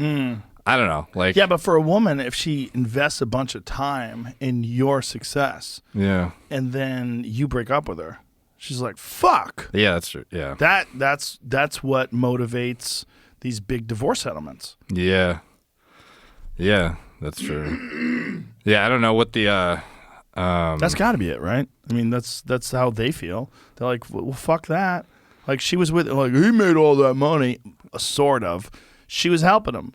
Like she was with him in the relationship. She assumed this sort of supportive wife position, and she took care of all these other aspects of their personal life while he worked hard. Yeah, there's definitely an argument to be made, like, although I think it's fucking insane to take half of somebody's shit, but like the amount of efficiency you gain out of a supportive partner who's taking like the tedious work off your plate. Oh yeah. Like there definitely is a huge element of like your success being foundationally backed by like a good partner who's doing, sure, even if on paper they're not doing something that's productive from like a money producing aspect. Sure, and then there's also the emotional support, like knowing that you have someone who's rooting for you, who's in your corner, and then there's also like the amount of time that you save and not like going on dates and trying to find the one. Trying to be single and like also do entrepreneurial stuff, fucking impossible. It's a full-time job being single and dating. Yeah, because if you're dating, first of all, and you meet a good one, she's going to want to spend a lot of time with you, right? She's like, he really likes me. We're going to go out again tonight. And like, oh my God, you're going out every night. And then you're going out 4 nights a week, and you're going out to dinners, and you leave the house at 7. You don't come home till 11, and you're tired when you go to the gym in the morning. Yeah. But you're really into it because you really like her, but it takes a lot of time. Whereas if you're married, you live in the same house. You come home. Like, it saves a lot of time. And, also when you're working really hard, she doesn't think that you are ignoring her. She thinks you're working for the both of you if you, have your funds together, tied in together. Yeah. It's complicated shit, though. Because, again, like if you're a woman and you assume that sort of a traditional male-female marriage wife role, and you take care of the house while the guy's working, and then the guy goes, I'm done with this. And you're like, bitch, I just invested 15 fucking years in your stupid life. Yeah. Now you don't want me anymore? Fuck. Time to get a lawyer. Before you met your wife, did you have relationships that like were divergent in terms of like how it aligned with your outlook of future goals, or like how did you eventually end up with the partner that you deemed like best, I guess? Well, my problem is I've never had goals. Oh, really? I just work. Yeah. I just do stuff that I enjoy. Like I never thought like, oh, I want to have the #1 podcast in the world. I'm going to fucking work hard. I'm going to have the #1 podcast. Never thought that once. Never advertised this podcast. Never like went on other podcasts with a specific goal of promoting it. Yeah. Never took out like video ads anywhere or anything. Just did it. So that's the same with almost everything. I've ever done. Like my goal as a comedian was just be a professional. Yeah. It wasn't like I want to sell out arenas. When it came to arenas, like really, I could do an arena? Okay, let's try it. Shit, this is crazy. Yeah. So it's just my goal was always just to do my best, like do my best as a comic, do my best as a podcaster, and that has worked for me. I'm not saying it should work for everybody because I think some people need. Like there's some people that are very goal oriented. Like they want to have a vision board. They want to write all this shit down. And they want to say, by the time I'm 30, I want to have X amount of dollars in the bank, and I want to have my own house. And by the time I'm 40, I want to be the fucking CEO of this and be doing that. And I'm not that guy. Yeah. I think there's a misconception about how like disorganized or just like, I don't know, people don't realize they're successful until they're just like, they are. And it was just a result of their hard work cumulatively over time. And it's like, eventually you're in this amazing position, but it's not like you planned it necessarily step by step. I can only speak for myself because I don't really know. Like, first of all, I'm in very weird businesses, right? I mean, I do cage fighting commentary, I do stand-up comedy, and I do podcasting. 3 things where there's no blueprint. Yeah. Nobody, like cage fighting commentary, first of all, when I started doing it, there was literally like maybe 4 guys that had done it before me. So there was no blueprint. There's no one to tell me what to do. I just did it. Yeah. I just would explain what was happening while it was happening, and I felt like I had an obligation to try to explain to people, like especially the ground game when it comes to jiu-jitsu positions, which is very technical. And so I'm trying to explain and walk my way through these very intricate positions where I see a guy setting up for a very specific move. And then when it comes to stand-up comedy, like you just gotta, like, no one can tell you how to do it. You just gotta do it. Like your way is gonna be different from that guy's way. Like Mitch Hedberg is very different from Sam Kinison, who's very different from Chris Rock. Everybody's different. You just have to figure out what makes your perspective funny. No one can teach you how to do it. No one can show you how to be funny. A guy can teach you how to play guitar. No one can teach you how to do stand-up. Yeah. You just gotta do it, and hopefully it works. And then with podcasting, I mean, there was radio before, so it was like Howard Stern and Opie and Anthony, and that was like really how I got into it. And then once I started doing podcasting in 2009, there was Adam Carolla. He already had one, and Mark Maron had one. There's a few guys who had one before me, but it was just like, it was bullshit. No one got any money from it. Carolla was the only guy that I think was making some money at the time. But for me, it was like, there's no money in this. It's just silly. It's just doing it for fun. It was 100% doing it for fun. And it went on like that for years where I didn't make any money. Yeah. I probably lost money doing it. And then eventually it started making money. And then it started making crazy money. And then it was like, whoa, this is nuts. But it was never at any point in time a goal. Right.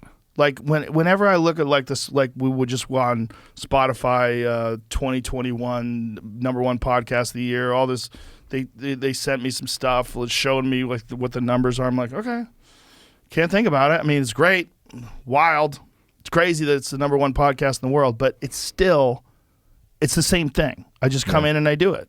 So I don't have like goals that way. So I didn't like find a woman who like aligned with my goal. She's just cool. Right. So we just get along great. So it works. And I just do my shit. And she doesn't get in the way. She doesn't fuck with me, and she's very supportive. So it's a great relationship in that way. But again, I couldn't teach anybody how to meet somebody like my wife. Yeah. I couldn't teach anybody how to meet somebody who understands how crazy I am and it gets and just works with me, because other people won't work with you. It's like relationships are just like business partnerships or even friendships. Like some guy who would be great friends with another guy, you would think that guy's annoying as fuck. And you'd never want to hang out with him. Yeah. Whereas other people would be like, dude, fucking let's party. You're excited to see him. There's people for everybody in business, in relationships, in friendships. It's like, you got to know what you like. Know what you like and know who you are. And hopefully you get lucky and find someone that like fits with that. Yeah. It's a lot of fish in the sea, but trying to like hard. diversify and like find the exact, match for your exact lifestyle. Don't pretend you're anybody other than who you are. That's a big one. Because that way, if they like you, they actually like you. If you're working so hard to convince someone that you're awesome, but you're really like, just kind of bullshitting, eventually you're going to get exhausted and you're going to give that up. And that's what a lot of women say guys do. Like they're in a relationship with a guy and then they know him for like a couple of months. And then all of a sudden that guy reveals who he really is. There's definitely like a facade. People, I think, are on their best behavior and act like totally fucking different than what they are for the first little bit. That's what every rich single guy worries about. He's going to get roped in. He's going to get roped in by a gold digger, you know? And then she's going to go, I can't believe I'm pregnant. I mean, I don't know how this happened. I was on the pill. And the guy's like, fuck. Yeah. And then she starts yelling at him. I had a buddy of mine that happened too. Oh, really? Oh, my God. He told me the moment she got pregnant, it was almost like, ha-ha, got you. And he was like, what? Like she started yelling at him, telling him what to do. And he's like, what is this? Yeah. And he was stunned. And he just realized, he goes, Joseph, she got me. She fucking got me. I'm like, really? He goes, yeah, man. She fucking got me. Like, I thought she was a different person. It's like, who is this? And then she got lawyers involved, and her mom got involved. It's crazy. Like, he'd come over the house. Her mom was there with her. And they're both staring at him, like, in a mean way. And she's telling him what's going to happen, what you're going to do. And he's like, what the fuck? So what happened with that after? Got broke up and, you know, divorced and lost a shitload of money. Terrible story. Has a kid. You know, every time he goes to see the kid, she's got a sour face. She fucking hates him. Jeez. She got him. That's a fucking And he thinks rough story. the mom was multiple bad relationships, divorced over and over again, right? And he thinks it's just like she grew up with this like predatory idea of what a marriage is. Like you can find a guy who's successful, and then you treat him real nice, and then you work your way in, and then once you get pregnant, and then you tell this motherfucker what's up.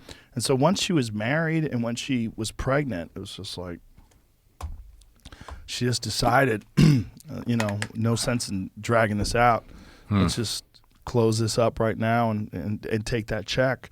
And now he's paying her for, you know, 18 years.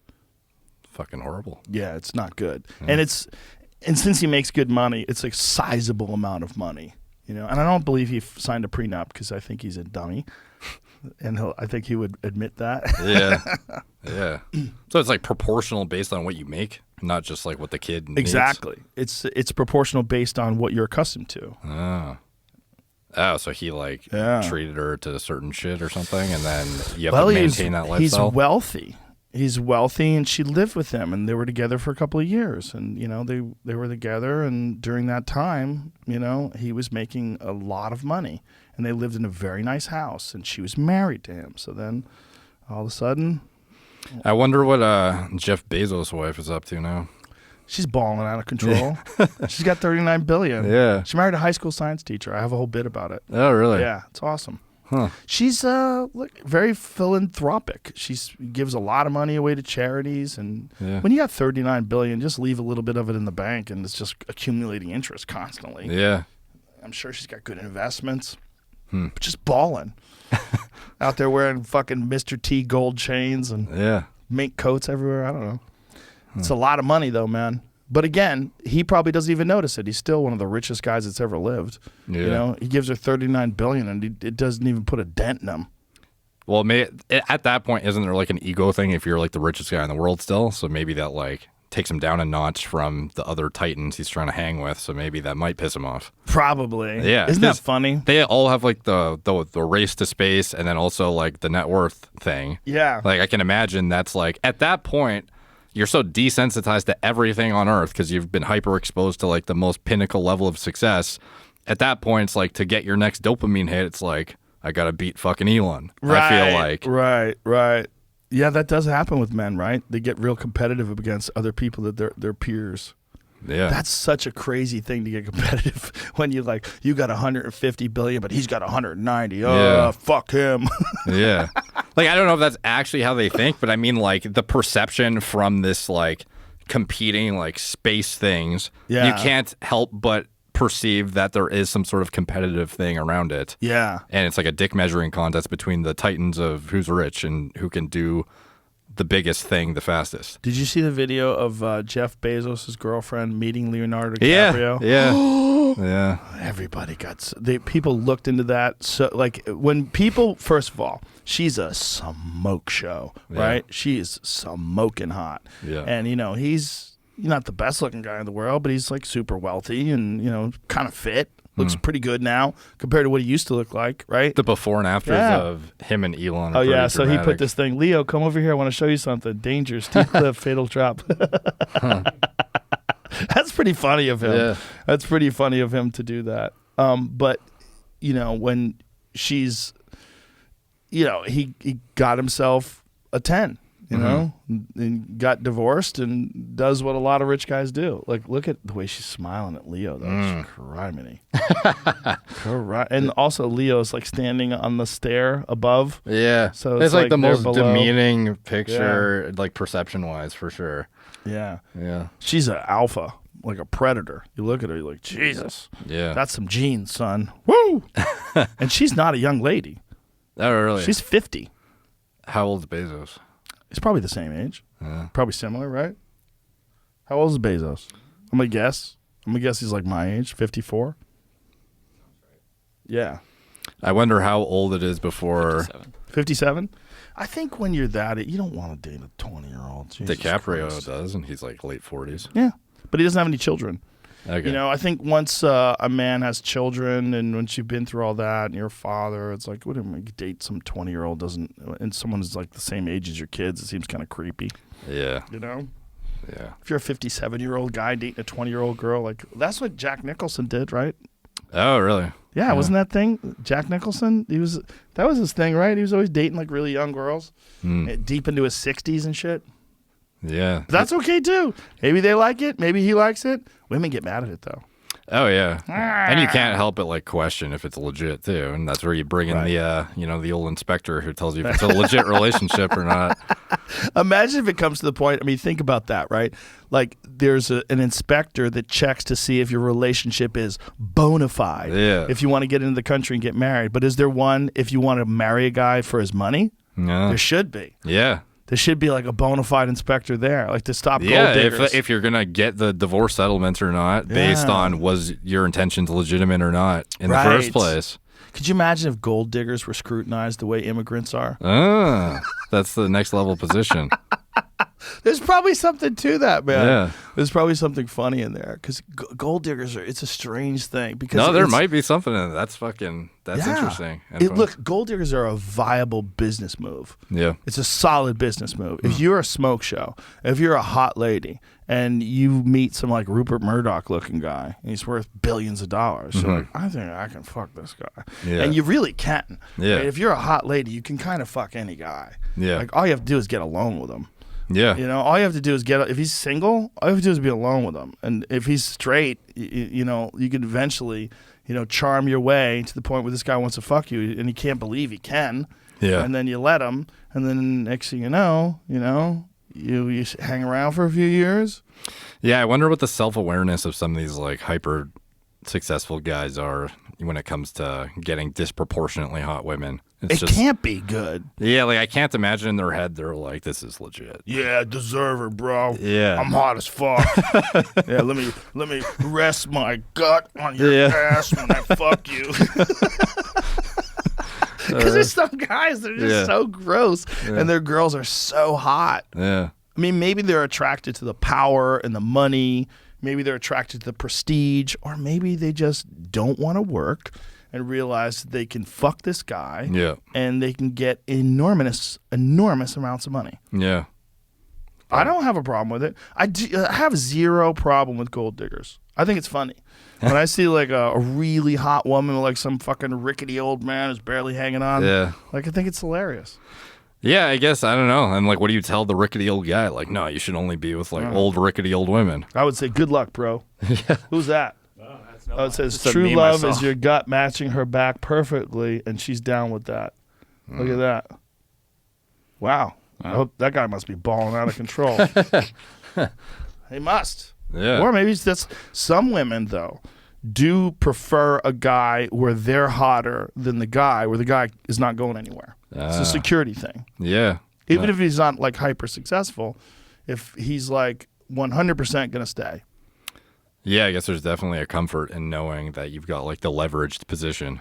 Do you have like specific goals like for your success? Like your podcast, you're saying essentially your YouTube show, you really didn't start out to do it. You didn't have it in mind like this is what I'm going to do. I'm going to do a podcast on, male enhancement and betterment and, improving your life. And this is going to be super successful. And I'm going to be on YouTube with 1 million followers. You didn't have these goals, right? No, those seemed unfathomable at the time when I started. So that was never a goal at the time. But they sort of like, I do have goals and they transition, but most of them are more like when you get up in a day, you have a scheduled day, and those are probably like on paper, they're mini goals. Like if you miss your workout and you wanted to get a workout, you'd be like, fuck, I feel bad. Yeah. Because you didn't do your goal. So for me, I started to develop more, kind of like higher tier goals from a daily, like micro standpoint as things went on and became proportionally, more, the stakes are higher. So I would, for example, when I wanted to grow faster and I just saw the opportunity of what my channel was doing, I went from posting once a week or something to once a day. And then after that, I went to twice a day. And adhering to that schedule, I could tell the growth was disproportionately better and the performance of things was getting better. And I was also getting better at speaking, becoming more fluent, being able to articulate myself, and things were just proportionally like escalating almost in like a dose-dependent manner of like the input relative to the output of what result I was getting. So I started to change my daily goals accordingly, just knowing that the output was going to be, this superior thing that otherwise I wouldn't have got to in nearly the same time frame or the level at which it's become. So my goals I do have goals, but it was, like at this point I do have pretty tangible goals, but they're more based around my companies rather than anything to do with like the channel itself. Like the channel. What the channel fuels. Yeah, the channel fuels everything. Yeah. Yeah. So we're similar in that way, that we both kind of just started it. We just kind of like started it in the beginning, and then it just got the same thing with me. I was doing it like once a week. Yeah. We're doing the podcast. We were doing it on Ustream at the time.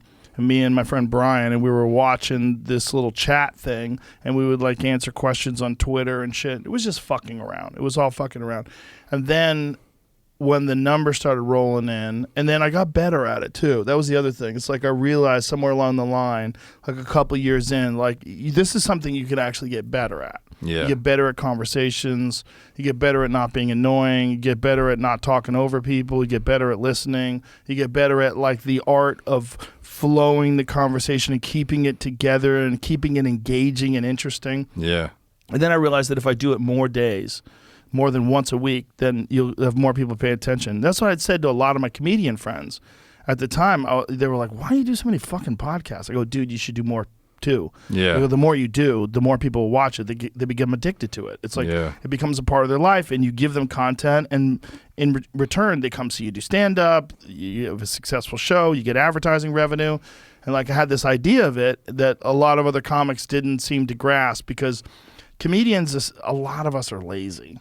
We're impulsive, kind of wild, crazy people, and not the type of people that you would think are going to sit down and formulate some sort of a business plan. Yeah. Especially based on something that was never supposed to be a business in the first place. Yeah. And then as time went on, I really started saying, okay, now I need like a real legit professional studio. Now I need a legit this. And then the big thing was like moving here, like moving to Texas was like, because it was kind of risky. But I was like, I think I can do it. I think I'm at a place where people will come to me. Because they were already coming to me in L.A., and I'm like, and L.A. is kind of fucked. And I thought it was fucked like in May of 2020. Yeah. I was like, I don't see this turning around. I think this. When I saw lines outside the gun stores, I was like, I got to get out of here. No, like you moving at the time you did is like the equivalent of some guy getting in like early on Bitcoin, like almost like I'm sure the prices here are all like jacked through the roof. Well, once Elon moved here too. I moved here, that was a big deal. And then Elon moved here, like the smartest guy in the world moves here. People are like, yeah, maybe I should listen. maybe he's onto something.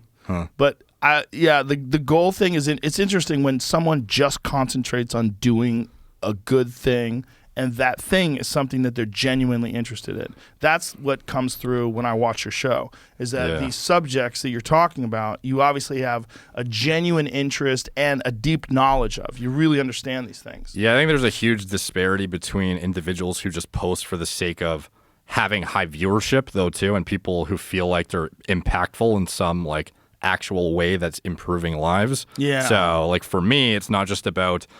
Because eventually those people who are just entertainers on YouTube that post vlogs and just, like, you know, girlfriend-boyfriend channels that are just, like, you know, dumb, like, today we're going to go, like, fill up a fucking pit of balls and, like, jump in them and, like, see how many, I don't know, let's do some random challenge that's just, like, try and do something as extravagant and ridiculous as possible for max amount of views. Like, that, eventually you burn out and start to question, like, all those people eventually have some sort of tangent into something else or just burn out. But for me, a lot of my stuff is based on like interpreting blood work, getting preventative medicine, doing stuff that's actually impactful either from a performance enhancement context or like a prevention of, you know, deterioration of health aspect.